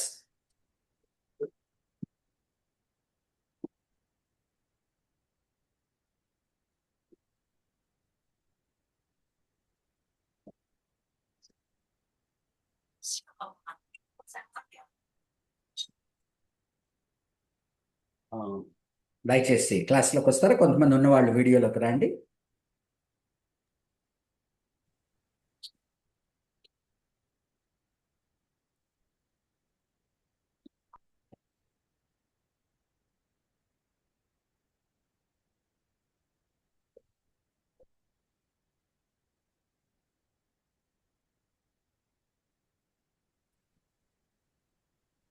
Continue చేస్తామా? సెకండ్ చాప్టర్ చూడండి. సెకండ్ చాప్టర్ మనము దీంట్లో ఏం చూసాము ఇందాక. 4th verse ఏమన్నాడు? I tell you this so that no one may deceive you by fine sounding arguments. అంటే అటు పక్కన వారు ఏవేవో చెప్పి వేరే టైప్ ఆఫ్ బోధలో వాళ్ళు నడిపిస్తున్నారు. దాన్ని ఆయన ఏమంటున్నాడు? Which depends 8th verse, which see to it that no one takes you captive through hollow and deceptive philosophy which depends. ఒకటేమంటున్నాడు? అది హాలో, డెప్త్ లేదు దాంట్లో, పైకి పైకి ఏదో చాలా బాగున్నట్టు కనిపిస్తుంది. అండ్ డిసెప్టివ్, అవి నిన్ను దారి తప్పించేవి. దేని మీద ఆధారపడినాయి? Which depends on human tradition, అది మానవుల తెలివితేటల నుంచి వచ్చేది. And the basic principles of the world, అనగా ఇది మానవులను కైవసం చేసుకున్న రకరకాల వేరే ఆలోచనల నుంచి వచ్చేది. దాన్ని ఏమంటారు? లోకపరమైనవి. ఈ లోకాన్ని ఏ విధంగా అయితే నడిపించాలని వేరే వేరే శక్తులు చూస్తున్నాయో వాటి నుంచి వచ్చేవి. Okay, rather than on Christ. Next 16th verse. అంటే నేను కొలోషియన్ కాంట్రవర్సీ వరకు చూస్తున్నా. ఇది therefore do not let anyone judge you by what you eat or drink. Do not let anyone judge you by what you eat or drink. So telephone conversation ఆ పక్కన మనకు అర్థమయ్యేది ఏంటి? వాళ్ళు ఇది తినాలి, అది తినకూడదు అనేదో అంటున్నారు. Or with regard to a religious festival, అటు పక్కన 2 జరుగుతూ ఉండొచ్చు. ఒకటి, మీరు ఎందుకు ఇది చేస్తున్నారు, ఇది ఈ ఫెస్టివల్ చేస్తున్నారు, ఈ ఫెస్టివల్ చేస్తున్నారు అని అడగచ్చు. లేకపోతే వారు ఇవి చెయ్యాలి అని చెప్తుండొచ్చు. సంథింగ్ ఫెస్టివల్ సంబంధించింది. ఏ న్యూ మూన్ సెలబ్రేషన్, యూదులంతా కూడా ఏంటండి, వాళ్ళు ప్రతి న్యూ మూన్ని వాళ్ళు సెలబ్రేట్ చేసుకుంటారు కదా. వాళ్ళ Sabbath weekly affair, new moon monthly affair. A new moon celebration or a Sabbath day. ఇవన్నీ ఏంటంటున్నాడు? వాటిని మళ్ళా మీరు తిరిగి ఫాలో కావడం వల్ల కానీ, లేకపోతే దాన్ని వదిలేసి ఇంకొక దాన్ని ఫాలో కావడం కానీ జాగ్రత్తగా వినండి. ఇవన్నీ ఏమంటున్నాడు చూడండి?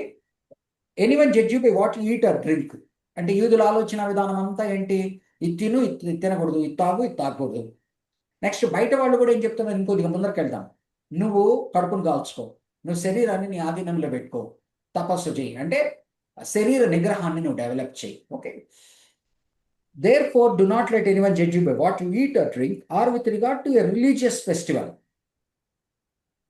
ఏ new moon celebration or a Sabbath day. అంటే అది చెయ్యని ప్రమోట్ చేస్తూ ఉండొచ్చు, లేకపోతే ఇంకోలాగా చెయ్యని చెప్తా ఉండొచ్చు. దాన్ని ఏమంటున్నా అంటే 17th verse these are a shadow of the things that were to come. ఇవి పాతవన్నీ కూడా ఏంటంటే రానున్న ప్రభువును సూచిస్తూ ఒక ఛాయలాగా ఉన్నవి మాత్రమే. నిజమైన వాడు వచ్చినప్పుడు ఆ ఛాయ నీకు ఏదైతే అలా కనిపించినట్లుగా షాడోలో ఏమాత్రం క్లారిటీ ఉంటుందండి? ఉండదు కదా. అట్లా ఆ క్లారిటీ ముందర మీకు ఏంటంటే ఒక షాడో చూపిస్తున్నాడు. ఆ షాడో దేని వలన కలుగుతూ ఉన్నదో చెప్పబడుతూ ఉన్నది, కానీ మీరు డైరెక్ట్గా న్యూ టెస్టమెంట్లో దేని వలన కలుగుతూ ఉందో చూశారు. కాబట్టి అది మీకు ఛాయ అని అర్థం చేసుకోండి. అంటే హేజీగా కనపడేటువంటి ఒక సత్యం ఉన్నది, ఆ సత్యం యొక్క ఛాయ, అంటే దాన్ని రిప్రజెంట్ చేస్తూ మానవ మేధస్సుకు అర్థమయ్యేటట్టుగా కొంత చెప్పబడినది. ఇప్పుడు దేవుడే వచ్చి తన కుమారుడైన ప్రభువు ద్వారా బోధించినప్పుడు అవన్నీ ఛాయ అని అర్థం చేసుకోండి. నిజమైన వాణిలోకి మీరు వచ్చిన తర్వాత తిరిగి వాటిని వెంబడించవలసిన అవసరమో లేదు. The reality however 17th verse, the reality however is found in Christ. 18th verse చూడండి. Do not let anyone who delights in false humility, అంటే కొంతమంది తమను తాము ఏమంటారు ఎక్కువ వినయ విధేయతలతో, అంటే తమను తాము తగ్గించుకుంటూ తమను తాము హింసించుకుంటూ ఉన్నది. Do not let anyone who delights in, దాన్ని ఏమంటున్నాడు? False humility. మంచి దీనత్వం ఉండడం మంచిదే, కానీ అది false. And the worship of angels చూడండి, అంటే అక్కడ ఏమున్నది? కొంతమంది దేవదూతలను ఒక అందలానికి ఎక్కించి ఆరాధించి disqualify you for the prize. ఇటువంటివన్నీ చెత్త సిద్ధాంతాలన్నీ మీకు మళ్ళా బోధిస్తే మీరు ప్రభువుని తెలుసుకున్న మీరు ఇది చేయకపోతే ఇది లేదు, ఇది అని చెప్తే మీరు దానికి ఆ ట్రాప్కు పడకండి. Such a person, 18th verse 2nd part, such a person goes into great detail about what he has seen, and his unspiritual mind puffs him out with the notions, with idle notions. ఈరోజు ఒక చిన్న ఇది చెప్తాను. ఎంతోమంది చెప్తుంటారు కదండి, దేవుడు నన్ను నరకంలో పిక్నిక్ అని, నన్ను దేవుడు పైకి తీసుకెళ్ళాడు, నరకం ఎట్లుంటుందో చూపించాడు, పరలోకం ఎట్లుంటుందో చూపించాడు అని ఒక టైప్ ఆఫ్ థియాలజీ ఉన్నది, వీడియోలో వస్తూ ఉంటుంది. గమనించారా ఆంటీ? గమనించారు కదమ్మా? ఇవన్నీ ఏంటి? పౌలు కొరింథీ పత్రికలో కూడా అంటాడు, ఇవన్నీ పఫ్డ్ అప్ మైండ్లో నుంచి వచ్చేది. అంటే కొన్నిటి వాటిని గురించి ఆలోచించకూడని వాటిని గురించి ఎక్కువ ఆలోచిస్తూ మనసు ఉబ్బిపోయి విజన్స్లోకి, హాలిసినేషన్స్లోకి వెళ్ళి ఏవేవో చూసామనుకొని దాన్ని నమ్మి ఇది వచ్చేది. అందుకని ఏమంటాడు పౌలు కొరింథీ పత్రిక 2వ అధ్యాయము 12వ వచనంలో, దర్శనాల గురించి మాట్లాడవలసిన వస్తే నేను కూడా ఇంకా చాలా మాట్లాడగలను, కానీ అది నా నోటితో కూడా నేను ఉచ్చరించను. కానీ నేను ఒక వ్యక్తి గురించి మాట్లాడతాను, తన గురించి తాను మాట్లాడుతూ అతను 3వ ఆకాశంలోకి వెళ్ళాను, చెప్పకూడని చెప్పరాని విషయాలను చూసాను, నోటితో ఉచ్చరించలేనివి చూసాను. ఒకవేళ నేను ఏదైనా మాట్లాడాలంటే అటువంటి వ్యక్తి గురించి మాట్లాడతాను అని తన గురించి చెప్పుకుంటూ, కానీ నేను అది కూడా మాట్లాడను. నేను ఎంతవరకు మాట్లాడతానంటే భూలోకం మీద నాకు ప్రభువును అర్థమైన తర్వాత నేను ఏమి చేస్తున్నానో దాన్ని బట్టే మాట్లాడతాను అంతే.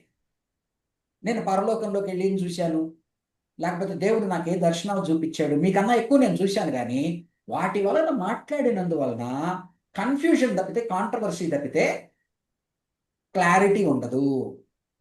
అది it is a personal experience. If it is a real experience, it is a personal experience. And God has told me not even to, అది ఉచ్చరించ సఖ్యము కానివి చెప్పొద్దు అన్నాడు. అంటే నేను దాన్ని మాట్లాడనే. ఎందుకని? మనకు కావాల్సిందంతా బైబిల్ గ్రంథంలో ఇచ్చినప్పుడు ఇదంతా పర్సనల్ లెవెల్లో ఎవరికి కొంతమందికి ఏదో కారణాలుగా ఇచ్చిండొచ్చు నిజమైతే, దాన్ని కన్ఫ్యూజన్, కాంట్రవర్సీ క్రియేట్ చేస్తుంది కానీ క్లారిటీ ఇవ్వదు. నీకు లోపల నరకం ఎలా ఉంటుందో చూపించాలని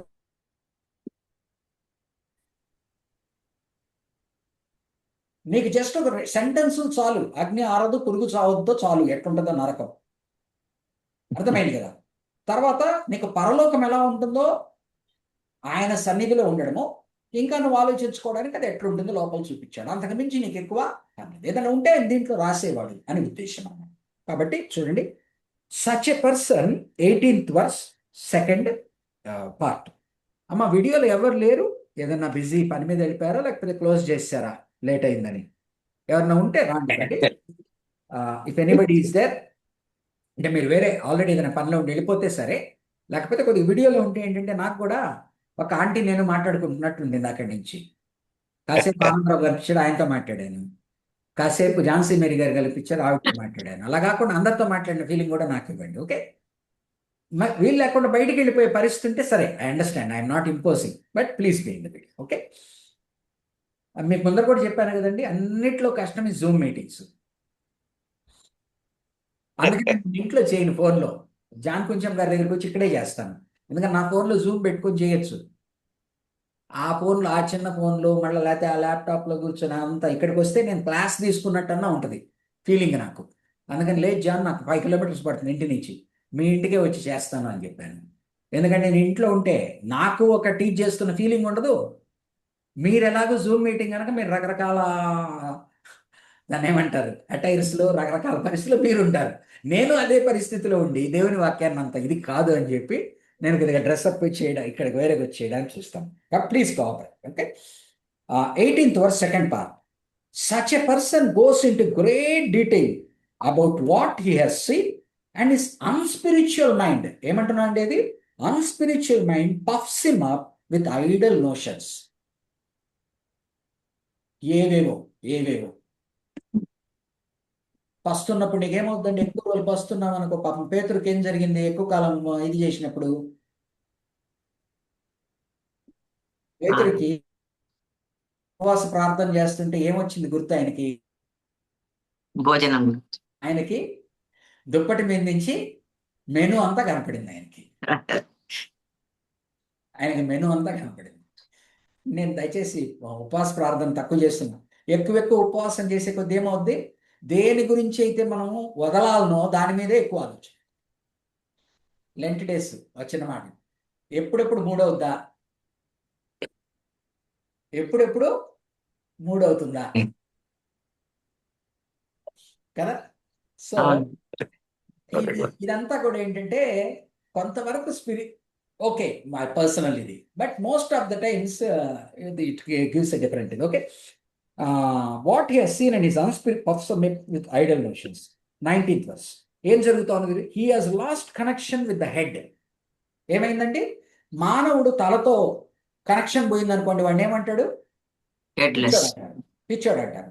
ఇక్కడ దేంతో కనెక్షన్ పోయింది? హెడ్ అనేది, హెచ్ అనేది పెద్ద అక్షరాలతో పెట్టినాడు ఇంగ్లీష్లో. క్రీస్తుతో కట్ అయిపోయాడు. క్రీస్తుతో కట్ అయ్యి మిగతా దేంతోనో కనెక్ట్ అయ్యాడు. కనెక్ట్ అయ్యి క్రీస్తులోనే ఉన్నాను అనుకుంటున్నాడు. క్రీస్తు కాకుండా వేరేవి లోపలికి తెస్తున్నాడు. క్రీస్తుతో పాటు ఉండాలంటున్నాడు. చిన్నగా ఏమైపోయింది? యాక్చువల్లీ ఏం జరుగుతుందంటే అతను హెడ్తో కట్ అయిపోయాడు. He has lost connection with the head, from whom the whole body supported and held together by its ligaments and sinews grows as God causes it to grow. దేవుడు క్రీస్తుని సెంటర్లో పెట్టి, క్రీస్తును శిరస్సుగా పెట్టి, మనల్ని ఆ బాడీలో పార్ట్స్గా ఒక్కొక్క సిన్యూ, ఒక్కొక్క మజిల్, ఒక్కొక్క నర్వ్ కడుతూ పోతా ఉంటే, హెడ్తో కనెక్షన్ పోయింది అనుకోండి, ఇవన్నీ బాగానే ఉంటాయి, సిన్యూస్ అన్నీ. కానీ ఏం జరుగుతుంది? ఆఖరికి వాడిని ఏమంటారు? సైకియాట్రిక్ హాస్పిటల్లో పెడతారు, పిచ్చోడు అంటారు. సేమ్ థింగ్ వీళ్ళు కూడా ఏమవుతున్నారంటే, దేవుని భక్తి అందు ఎదగాలనుకొని యాక్చువల్లీ అసలు దేవుడు ఎవరినైతే శిరస్సుగా ఇచ్చాడో దాంతో కనెక్షన్ కట్ అయిపోయినందువలన వీళ్ళు పిచ్చి పిచ్చి మాటలు మాట్లాడుతున్నారు, భ్రమతో కూడిన మాటలు మాట్లాడుతున్నారు, ఏవేవో చూసామని అది ఇది చెప్తున్నారు. Since you died, next 20th verse. Colossian కాంట్రవర్సీకి ఇదన్నమాట main. Since you died with Christ the basic principles of this world. నువ్వు ప్రభువునందు మరణించినందువల్ల దేనికి మరణించావు? లోకము ద్వారా ఏ శక్తులైతే లోకాన్ని శాసిస్తున్నాయో అవి నిన్ను శాసిస్తూ ఉండే దాని నుంచి నువ్వు విడుదల పొందావు. Of this world, why as though you still belong to it, do you submit to its rules? ఆయనేమో నిన్ను దాని నుంచి విడుదల చేసి నన్ను వెంబడించాయా అంటే, ఇంకా దాని యొక్క క్యాప్చర్లో నువ్వు ఎందుకున్నావు? అవి ఎట్లుంటాయంట? రూల్స్. డు నాట్ హ్యాండిల్ అమ్మమ్మమ్మమ్మ, హవ్వది గుర్తుకొస్తుంది నాకు. అవేమంటుంది, అమ్మా ఏ పంట తినద్దు అన్నాడా? ఆవిడేమంటుంది, అమ్మమ్మమ్మమ్మ అక్కడ ఉన్న మధ్యలో చెట్టు దాన్ని తాకద్దని కూడా చెప్పాడు. ఆయన తాకద్దని ఏం చెప్పలా, తినద్దు అన్నాడు. అలాగనే ఏం చెప్తారు, దాని జోలికి తాకద్దు. Do not handle, do not taste అనగా ఈ వర్సెస్ ఏంటంటే ఫుడ్ అపెటైట్ ని కంట్రోల్ చేసే దాంట్లో ఫిజికల్ ఫ్లాజలేషన్ అంటే నీ శరీరాన్ని మార్చడం ద్వారా, నీ శరీరాన్ని నిగ్రహము పెట్టుకున్నట్టు ద్వారా, నీ సెన్సెస్ ఏవైతే ఉన్నాయో వాటిని నువ్వు డల్లెన్ చేసినందువలన నువ్వు దేవునికి దగ్గర అవుతావని, నువ్వు స్పిరిచువాలిటీలో ఎదుగుతావని నువ్వు అనుకుని నేర్పిస్తున్నారు వాళ్ళు. Do not handle, do not taste, do not touch, these are all destined to perish with use. ఇవన్నీ కూడా వెళ్ళిపోయేవి. పౌలు ఏమంటున్నాడు, ఎలా వాడాలి వీటిని? అది మన ఆధీనంలో ఉండాలి, మనం దాని ఆధీనంలో ఉండవు. తినాలా, ఎంత తినాలా అనేది నీ ఆధీనంలో ఉండాలి. అసలు తినకూడదు అని వదిలినది అది ఇంకా నేను కంట్రోల్ చేయడం ప్రారంభిస్తాను. అసలు నువ్వు ఉపవాసం అని ఏవైతే చేస్తావో నీకు ఇంకా దానిలోకి లాగేదానికి అది ఇంకా ఉపయోగించుకుంటుంది. Don't think I'm talking negative about your fasting and all in Lent. What is saying is, if you try to starve your body by some principles, that body will not be controlled, but rather it will militate only. And moreover, trying to control them like that is not the way forward. Is not the way forward. These are all destined to perish with use because in the Katamala, they are based on human commands and teachings. Human commands and teachings. Such regulations indeed have an appearance of wisdom. ఏంటి ఇవన్నీ కూడా ఎలా కనిపిస్తాయి? ఇట్లా జ్ఞానం ఉంది అన్నట్టు కనిపిస్తుంది, ఏం ల్యాక్ కాదు. ఎందుకు ఇంతమంది ఆకర్షింపబడతారు క్రీస్తు కాని వేరే వేరే ఇవి చెప్పిన వాటికి అన్నిటికీ జ్ఞానం ఉన్నట్టు కనిపిస్తుంది దాంట్లో. Such regulations indeed have an appearance of wisdom with their self-imposed worship. వాళ్ళకు వాళ్ళు కొన్ని వర్షిప్ ప్యాటర్న్స్ క్రియేట్ చేసుకొని their false humility. Humility is good, దాన్ని ఆయన ఫాల్స్ అంటున్నాడు. And there harsh treatment of the body, ఇందాక చెప్పాను చూడండి, harsh treatment of the body. Roman Catholics ఏం చేస్తారండి, పాపం చేసినప్పుడల్లా కూడా దే విల్ ఫ్లాగ్ దెమ్. తెలుసు కదా మీకు, దే విల్ ఫ్లాగెలేట్ దెమ్. అంటే బాగా రోమన్ క్యాథలిక్స్ ఎవరైతే బాగా పయస్ గా ఉంటారో వాళ్ళు when ever they come to they start punishing their body. The lust of the body comes from the mind. What body does, the origin is somewhere else. By punishing your body in any way, by denying your body in any way, doesn't bring you close to God, but rather అవన్నీ కూడా ఏంటంటే ఈ నిగ్రహ శక్తి ద్వారా, ఇంద్రియ నిగ్రహం ద్వారా ఈ శరీరాన్ని లోపరుచుకునేటువంటి వాటిలో మార్గాలు ఏదైతే చెప్తున్నాడో అది ఇన్ఫాక్ట్ నిన్ను తప్పటడుగు వేసేలా చేస్తాయి. ఇవన్నీ false notions, there false humility and there harsh treatment of the body. అంటే starving something, but they lack any value. చూడండి జాగ్రత్తగా చూడండి. But they lack any value in restraining sensual intelligence. ఇవన్నీ కూడా నువ్వు అరికట్టే కొద్దీ, అంటే ఇవి నిజంగా నీలో ఏవైతే సెన్షువల్ గా వస్తున్నాయో వాటిని అరికట్టలేకపోగా వాటిని నువ్వు అరికట్టేటువంటి ప్రయత్నంలో అవి ఇంకా విజృంభించి బయటకు వస్తాయి కానీ వాటి వలన ఏ ప్రయోజనము లేదు. కాబట్టి వేటి గురించి మాట్లాడుతున్నాడు మనకు ఫుల్ క్లారిటీ లేదు, బట్ కొంత అర్థమవుతా ఉన్నది. ఏంటి, ప్రభువు నందు సమస్తం ఉంది, ప్రభువు యందుండి నువ్వు అన్నిటి యందు మితముగా ఉండు, ప్రభువును నువ్వు అధిపతిగా చేసుకో, ప్రభువు నందు సమస్తము సంపూర్ణత ఉన్నది గనక నువ్వు ప్రభువుతో పాటు ఇవి చెయ్యి అవి చెయ్యి, నీ ఆధ్యాత్మికత పెరుగుతుందని ఏవైతే చెప్తారో అవన్నీ కూడా పాత నిబంధనలో కానీ ప్రభువులోకి రాకముందర కానీ మనమున్న మతాల్లో నుంచి కానీ ఒక ఛాయగా మనకు కనిపించింది. నిజమైన దేవుడు మనకు వచ్చినప్పుడు ఆయన అర్థం చేసుకుంటున్నప్పుడు మళ్ళా వాటి వెనక్కి వెళ్ళవలసిన అవసరం లేదు. ఇది ఏంటి అనేది ఎవరికి వాళ్ళ మనం ప్రశ్నించుకోవాలి. అర్థమవుతుందండి? ఏంటి అనేది ఎవరికి వాళ్ళు ఏ చర్చికి ఆ చర్చి ప్రశ్నించుకోవాలి. ప్రతి ఒక్క ప్రతి ఒక్క ఆలోచన సంఘంలో మంచి ఉద్దేశంతోనే ప్రారంభం అవుతాయి. ఎవరు చెడ్డ ఉద్దేశంతో ప్రారంభించరు. కానీ అది చిన్నగా రకరకాల రీతులకు అది పరిగణిస్తుంది. కాబట్టి ఈ చర్చికి ఏ చర్చికి ఆ చర్చ్ ఏది రైట్ థియాలజీ, ఏది రైట్ బోధ, ఎలాగో తమ వారిని నడిపించుకోవాలని చూడాలి. అలాగని వ్యక్తిగతంగా ఒక కుటుంబ యజమాని తన ఇంటిలో తను మాట్లాడేదాన్ని బట్టి ఏ విధముగా తన కుటుంబాన్ని నడుపుతాడు. అలాగని ప్రతి క్రైస్తవుడు వ్యక్తిగతంగా క్రీస్తులో సంపూర్ణత ఉంది అని నేను తెలుసుకున్న తర్వాత నా పాపాలు క్షమింపబడి నేను ఏ విధముగా ప్రభువును వెంబడించాలి, ప్రభువుతో పాటి వేరే వాటిని కూడా లోపలికి తీసుకొని వెంబడించినందువలన నా ఆధ్యాత్మికత మెరుగుపడుతుందా, లేకపోతే తెలిసి తెలియక హెడ్ అయిన ప్రభువుతోనే నేను కట్ అయిపోయేటువంటి ప్రమాదము, తెలియకుండానే నేను ఉబ్బిపోయి వేరే వేరే రాంగుదంతా అంటే లోకాన్ని శాసిస్తూ ఉన్నవాడు లోక ఆలోచన విధానము చిన్నా చితకది కాదు, చాలా బలమైనది. సో తిరిగేది నిన్ను కైవశం చేసుకోకుండా ప్రభువునందు సమస్తముందని ఎరిగి ప్రభువుని అంటి పెట్టుకొని ఇవన్నీ కూడా వినడానికి బాగుంటాయి, చూడడానికి బాగుంటాయి, ఆచరించేటప్పుడు కొంత మేలు కలిగినట్టు నీకు అనిపిస్తుంది. కానీ దీని వలన నీకు ఆత్మీయ లబ్ధి లేదు, ఆత్మీయ లబ్ధి లేదు. కాబట్టి ప్రభువునందు నీవు ఉండడము, ప్రభువు వాక్యము ద్వారా ఏది చెప్పాడు ఏది చెప్పలేదని అర్థం చేసుకోవడము, ఆత్మ సహాయంతో ప్రార్థనలో ఈ మార్గంలోకి పోతే నేను ఎటుపోతున్నాను ఏంటి అని, అది it is a self evolving process, evaluating your self and a self walk, long duration walk with God, Christ centric గా. ఇది ఎలా అన్నది ఎవరికి వర. ఆనాడు ఆ ప్రాబ్లం వచ్చింది కనుక ఆ ప్రాబ్లంని చేశాడు. ఈరోజు ఏదన్నా కాంట్రవర్సీలు వస్తున్నాయి, వేర్ టు వి స్టాండ్. నా జీవితంలో ఒక పని చేస్తున్నాను, ఎందుకు చేస్తున్నాను? నా చర్చ్ క్యాలెండర్లో ఈ పని చేస్తున్నాను, ఎందుకు చేస్తున్నాను? Why I'm doing? Is it benefiting me or is it harming me? Is it benefiting my body, is it benefiting my soul అని ఎవరికి వాళ్ళని ప్రశ్నించుకొని ఈ కాంట్రవర్సీస్ ఏవైతే ఫస్ట్ సెంచురీలో వచ్చిన వాటిని పౌలు అపోస్తలులు వేటినైతే ఖండించారో అది ఈనాడు రకరకాలుగా తలెత్తుతూ ఉన్నాయి.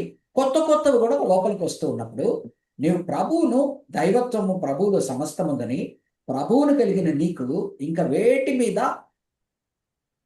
అంటే ముట్టనట్టుగా ఉండాలనే కానీ వాటిని ఎక్కువ లోపలికి తీసుకోవడం వల్ల ప్రయోజనం లేదని, ఏదైతే మనము సోకాల్డ్ భక్తి అని ఏ డినామినేషన్కి ఆ డినామినేషన్ నిర్వచించుకుంటూ ఉందో, ఏ వ్యక్తి తనకు తాను స్పిరిచువాలిటీ అని నిర్వచించుకొని ముందుకెళ్తున్నాడో వాటినన్నిటినీ ఆనాటి కాంట్రవర్సీస్ వెలుగులో ఈనాడు కూడా అటువంటి కాంట్రవర్సీస్ ఉంటూ ఉన్నప్పుడు నీవు తెలిసి తెలియకుండా నీ జీవితంలోకి ఏవి ప్రవేశింపనిచ్చావు, ఏవి నిన్ను కంట్రోల్ చేస్తా ఉన్నాయి, అవన్నీ నువ్వు ఆత్మీయమైనవి అనుకుంటున్నావు. కానీ అది నిజంగా ఆత్మీయమైనవా,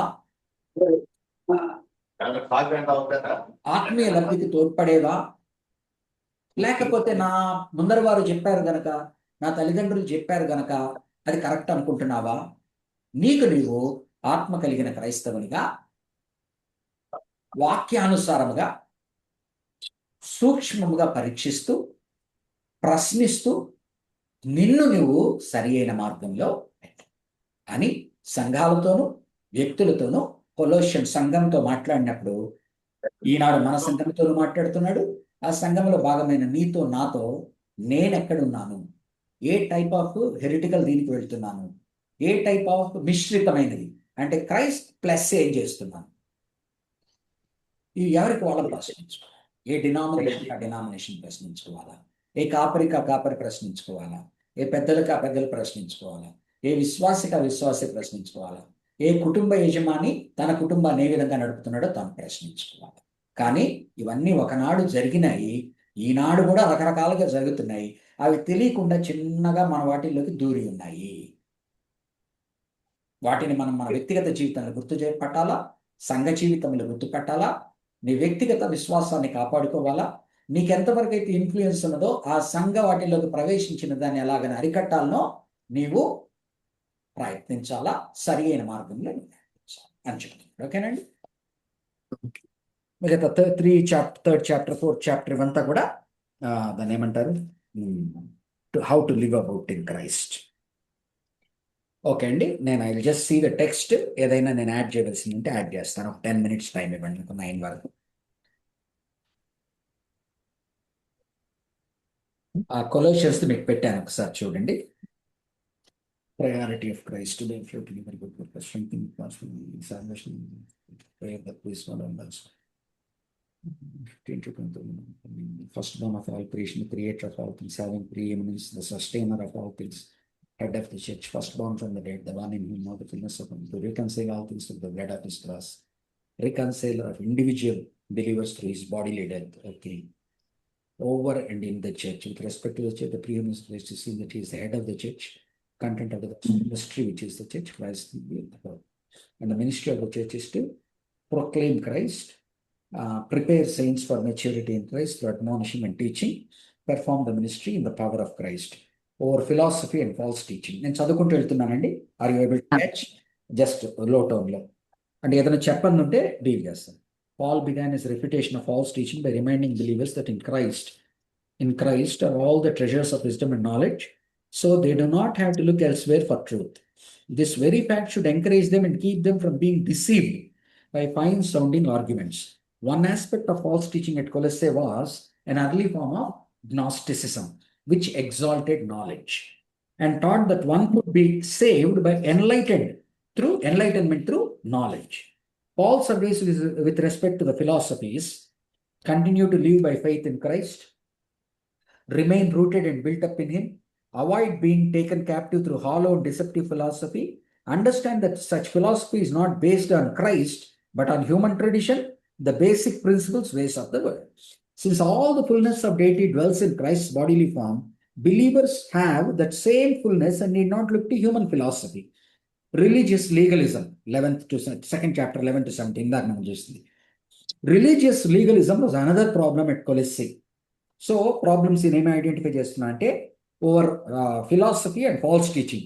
రెండోది religious legalism was another problem at Colossae, which was drawing believers away from faith in Christ. Paul reminded the Colossians that the spiritual circumcision performed at salvation by Christ was far greater significance, since it made them alive in Christ, forgave them of their sins, cancelled out the debt of sin they owed, disarmed the powers of Satan. Religious legalism, which focused on observing religious holidays and eating and drinking certain things, was of no real value at all. Another false teaching prevalent at Colossae had to do with mysticism, 18, involving visions, ఇందాక మనం మాట్లాడాం కదా, visions and the worship of angels and other spirit beings which were unrelated to Christ and growing to maturity. Finally, Paul refuted the practice of asceticism, అనేది దేహాన్ని control చేయాలని ప్రయత్నించారు. Asceticism, which equated spirituality with self-denial. అంటే spirituality అంటే ఏంటంటే నా కడుపును మార్చుకోవడం, పలానా చేయడం, ఫాల్స్ హ్యూమిలిటీ. ఆ టైంలో గడ్డం పెంచుకోవడం, ఆ టైంలో నక్క ఉండడము, ఆ టైంలో ఏదో 40 రోజులు ఉండడం, ఆ తర్వాత మళ్ళా శారామాములే. False humility, abstaining from doing certain things or eating certain foods, etc., based on the belief that the body itself was evil. అంటే బాడీనే పెద్ద ఈవిల్ అన్నట్టుగా బాడీని వశంలోకి తెచ్చుకోవాలని ప్రయత్నించాం. It was based on the teachings and wisdom of men and denied the things which are normal desires for the body, thinking that treating the body harshly would restrain the lusts of flesh. నీ శరీరాన్ని విధంగా control చేయాలి అనుకున్నప్పుడు నువ్వు నీ ఆధ్యాత్మికతలో మంచి మార్గంలో పోతున్నావు నువ్వు అనుకుంటున్నావు. Colossians were to stay away from the basic principles and ways మనం చెప్పినవన్నీ. ఓకే, 3rd, 4th chapters నేను డీల్ చేయలేదు. ఏం మాట్లాడుతున్నాడు? Having exalted Christ and pointed out how absurd and foolish these false teachings and philosophies were, Paul then turned to set out the kind of lifestyle and practice that should characterize a believer who was living a life worthy of the Lord.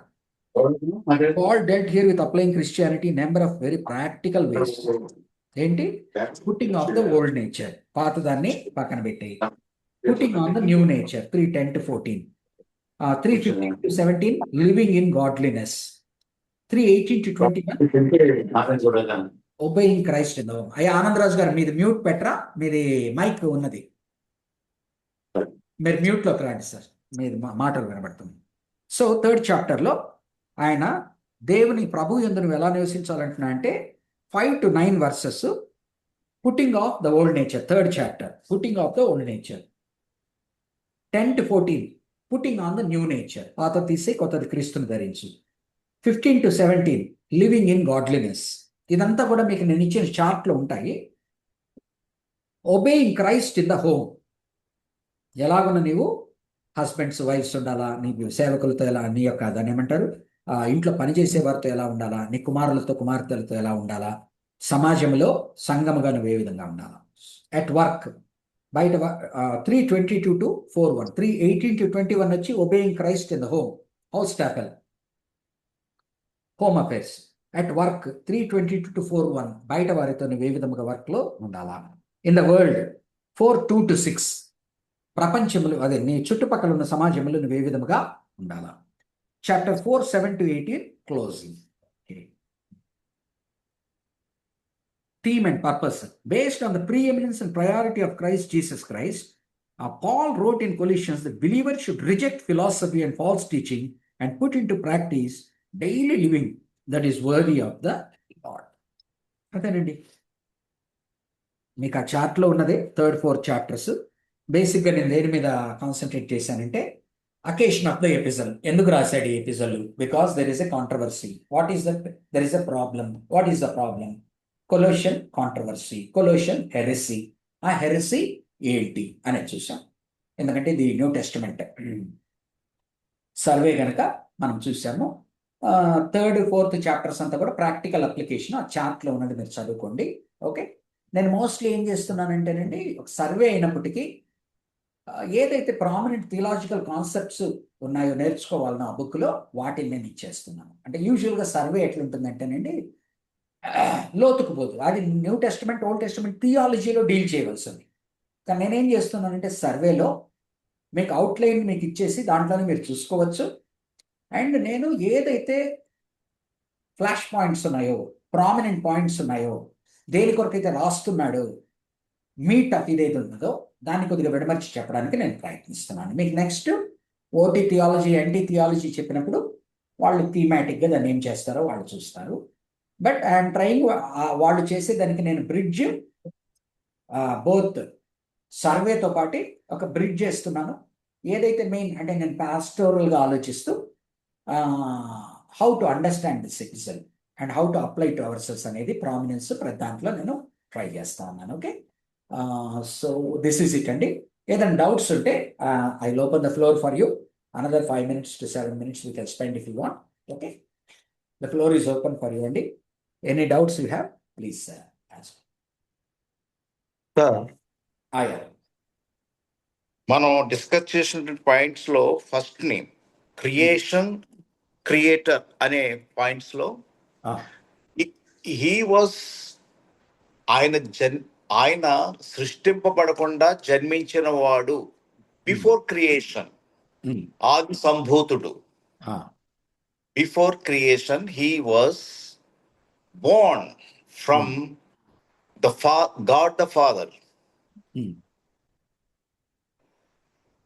ఆ తర్వాత ఆయన, Are you stating that as a statement? అది నేను అర్థం చేసుకుంది ఇది కరెక్టా కాదా మీరు చెప్తారని. కాదు. ఏం చేస్తున్నా ఆయన సృష్టింపబడకుండా జన్మించిన వాడు, సృష్టింపబడకుండా జన్మింపినవాడు, తండ్రి నుండి పుట్టినవాడు, తండ్రి నుండి. అది కూడా ఇట్ లీడ్స్ టు కాంట్రవర్సీ. ఏం చెప్తా ఉందంటే by biblical evidence, from the beginning he was with God. There is no time. వాళ్ళు ఏరియన్స్ ఎలా డిఫైన్ చేస్తారంటే there is a time that Christ was not. There is a time that Christ was not. అర్థమైందా? Arian controversy, Arian statement ఏంటంటే there is a time when Christ was not there. దాన్ని contradict చేస్తా ఉంది Bible. Christ was అంటే ఈ first Banu దేవుడు సృష్టించాడు. ఈ మాటలన్నింటి మనం అర్థం చేసుకునే కొన్ని ఏమంటా ఉందంటే he was co existent with God అనేది చెప్తాను. అంటే దేర్ ఇస్ ఏరియన్ కాంట్రవర్సీకి ఆపోజిట్గా ఎథనాషియస్ వాళ్ళు వాదించింది. ఎథనాషియస్ అనేటువంటి చర్చ్ ఫాదర్ వాళ్ళు ఏమంటారు, there is no time that there was not Christ. అంటే always whenever God is there Christ is there అని వీళ్ళ కౌంటర్. సో ఏదైతే వాళ్ళు చెప్పండి. ఇది మీరు చెప్పింది నాకు అర్థమవుతుంది సార్.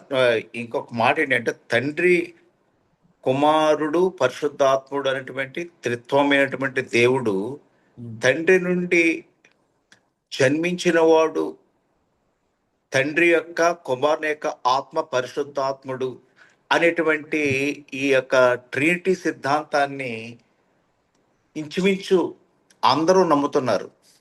లేదు,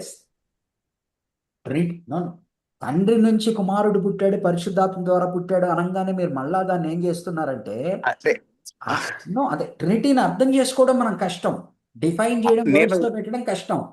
కానీ ఇది అందరూ నమ్ముతున్నారు అంటే డిఫికల్ట్. ఒక నిమిషం, అందరూ నమ్ముతున్నారు అంటే డిఫికల్ట్ కనుక వాళ్ళకి వాళ్ళు ఎలా అర్థం చేసుకోవాలో అలా అర్థం చేసుకుంటున్నారు. నీకు పరిశుద్ధాత్మ దేవుని ద్వారా ఆయన పుట్టింది ఎప్పుడు చెప్తున్నాడు? మానవ రూపంలో పుట్టినప్పుడు మాట్లాడుతున్నాడు, ఇన్కార్నేషన్ గురించి మాట్లాడుతున్నాడు. మీరు దాన్ని బిఫోర్ ఇన్కార్నేషన్ కి తీసుకెళ్ళడానికి లేదు. ఇన్కార్నేషన్ ఆయన ఎక్స్ప్లెయిన్ చేస్తున్నది ఎట్లా? దేవుడు తండ్రి ప్రమేయం లేకుండా, అనగా మా తండ్రి అంటే హ్యూమన్ ఫాదర్, ఆయన పరిశుద్ధాత్మ ద్వారా జన్మించాడు. ఎక్కడ? భూలోకములోకి రావడానికి ఉపయోగించుకున్న సాధనం. పరలోకములో మనం ఏం మాట్లాడుతున్నాం? Trinity in heaven earlier.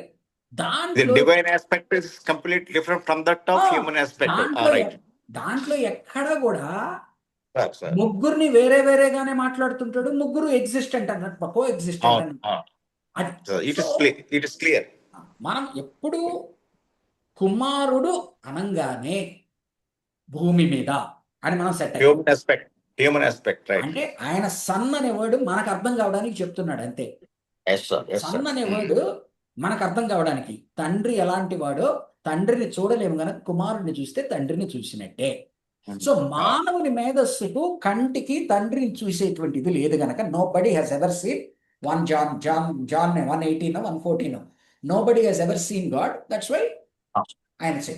So sun, ఈ టెర్మినల్ సన్ మనకు ప్రాబ్లమే. అది ఏంటంటే ఎప్పుడైతే సన్ అనే వర్డ్ వాడతామో ఫాదర్ నుంచి బిగెట్ అయినట్టు దాన్ని మనం మన మనసులో ఎక్కడికి తీసుకురావాలంటే, ఇదంతా కూడా ఇక్కడికి మాట్లాడుతున్నాడు. పైన ట్రినిటీలో మాట్లాడినప్పుడు ఆయన మనము ఇక్కడ సన్ని తీసుకెళ్ళి అక్కడ ట్రాన్స్పోజ్ చేస్తున్నాం. వాళ్ళ మధ్యలోకి వచ్చేటప్పటికి మనం అర్థం కావడానికి God the father, God the son, God the spirit అని మనం అంటున్నాం. ఎందుకని? Because we have known Jesus Christ as son of God. కానీ ప్రయర్ క్రియేషన్ బిబ్లికల్ ఎవిడెన్స్ ఏంటంటే ఒకరి నుంచి ఒకరు బాన్ అయినట్టు కాదు, ఒకరి నుంచి coexistent of the same essence. And Jews might question that how can God ఎవరు నన్ను ఒక్కడనే కొలవాలి అన్నప్పుడు క్రీస్తుని ఎలా కొలవాలి అనేది ఇది వేరే డిబేట్. కానీ మనము ఈ యొక్క ట్రినిటీని అర్థం చేసుకునేటప్పుడు ఈ సన్ అనే వర్డ్ మనం వాడిన ప్రతిసారి let us understand it is a nomenclature given for a human being to understand.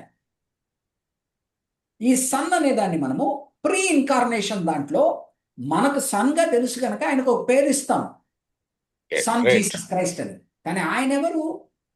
ముందర నుంచి ఉన్నవాడు, భూలోకం వచ్చిన తర్వాత మనకు పరిచయం. This is very clarified explanation, and I think there is no confusion at all. And demarcation is divinity and humanity, and we understand that. ఇక్కడికి వచ్చేటప్పటికే మనకి హ్యూమానిటీ, డివినిటీ ఇవన్నీ కన్ఫ్యూజన్. ఏదైతే ప్రీ అంటే దాని ఏమంటారు, pre coming, Christ coming prior to the world terminology ఎక్కడెక్కడైతే ఉన్నదో మనము సన్ అనే వర్డ్ని అక్కడ ఉపయోగిస్తున్నామే కానీ వాళ్ళు ముగ్గురు కూడా దేవుడు దేవుడు అనే మాట్లాడుతున్నాడు అంతే. బట్ ఏం డిస్టింక్షన్స్ ఎట్లా ట్రినిటీని మనం, అది ఒక పెద్ద మెస్. అంటే nobody should dare enough to say that either they have understood Trinity or that they can understanding Trinity is something different. Explaining it అనేది రకరకాలుగా ట్రై చేశారు కానీ ఏ విధంగా ట్రై చేసినా కూడా it is difficult, but very much taught in the Bible. దాన్ని మనం explain చేయలేకపోతున్నాం. ఎక్స్ప్లెయిన్ చేయగలిగితే మనం దేవుణ్ణి అర్థం చేసుకుంటాం, అంత ఇది లేదు. Limited knowledge. Okay sir, very very very clear sir. Thank you. చిన్న ప్రార్థన చేస్తారా ఆంటీ? ఏమైనా ఉన్నాయమ్మా వివేకవతి ఆంటీ? ఎనీథింగ్? లేదు పాస్టర్ గారు. Thank okay, God bless. ప్రార్థన చేయండి ఆనంద్ గారు, ముగించుకుందాం. ప్రభువా మీకు స్తోత్రాలు చెల్లిస్తూ ఉన్నాం.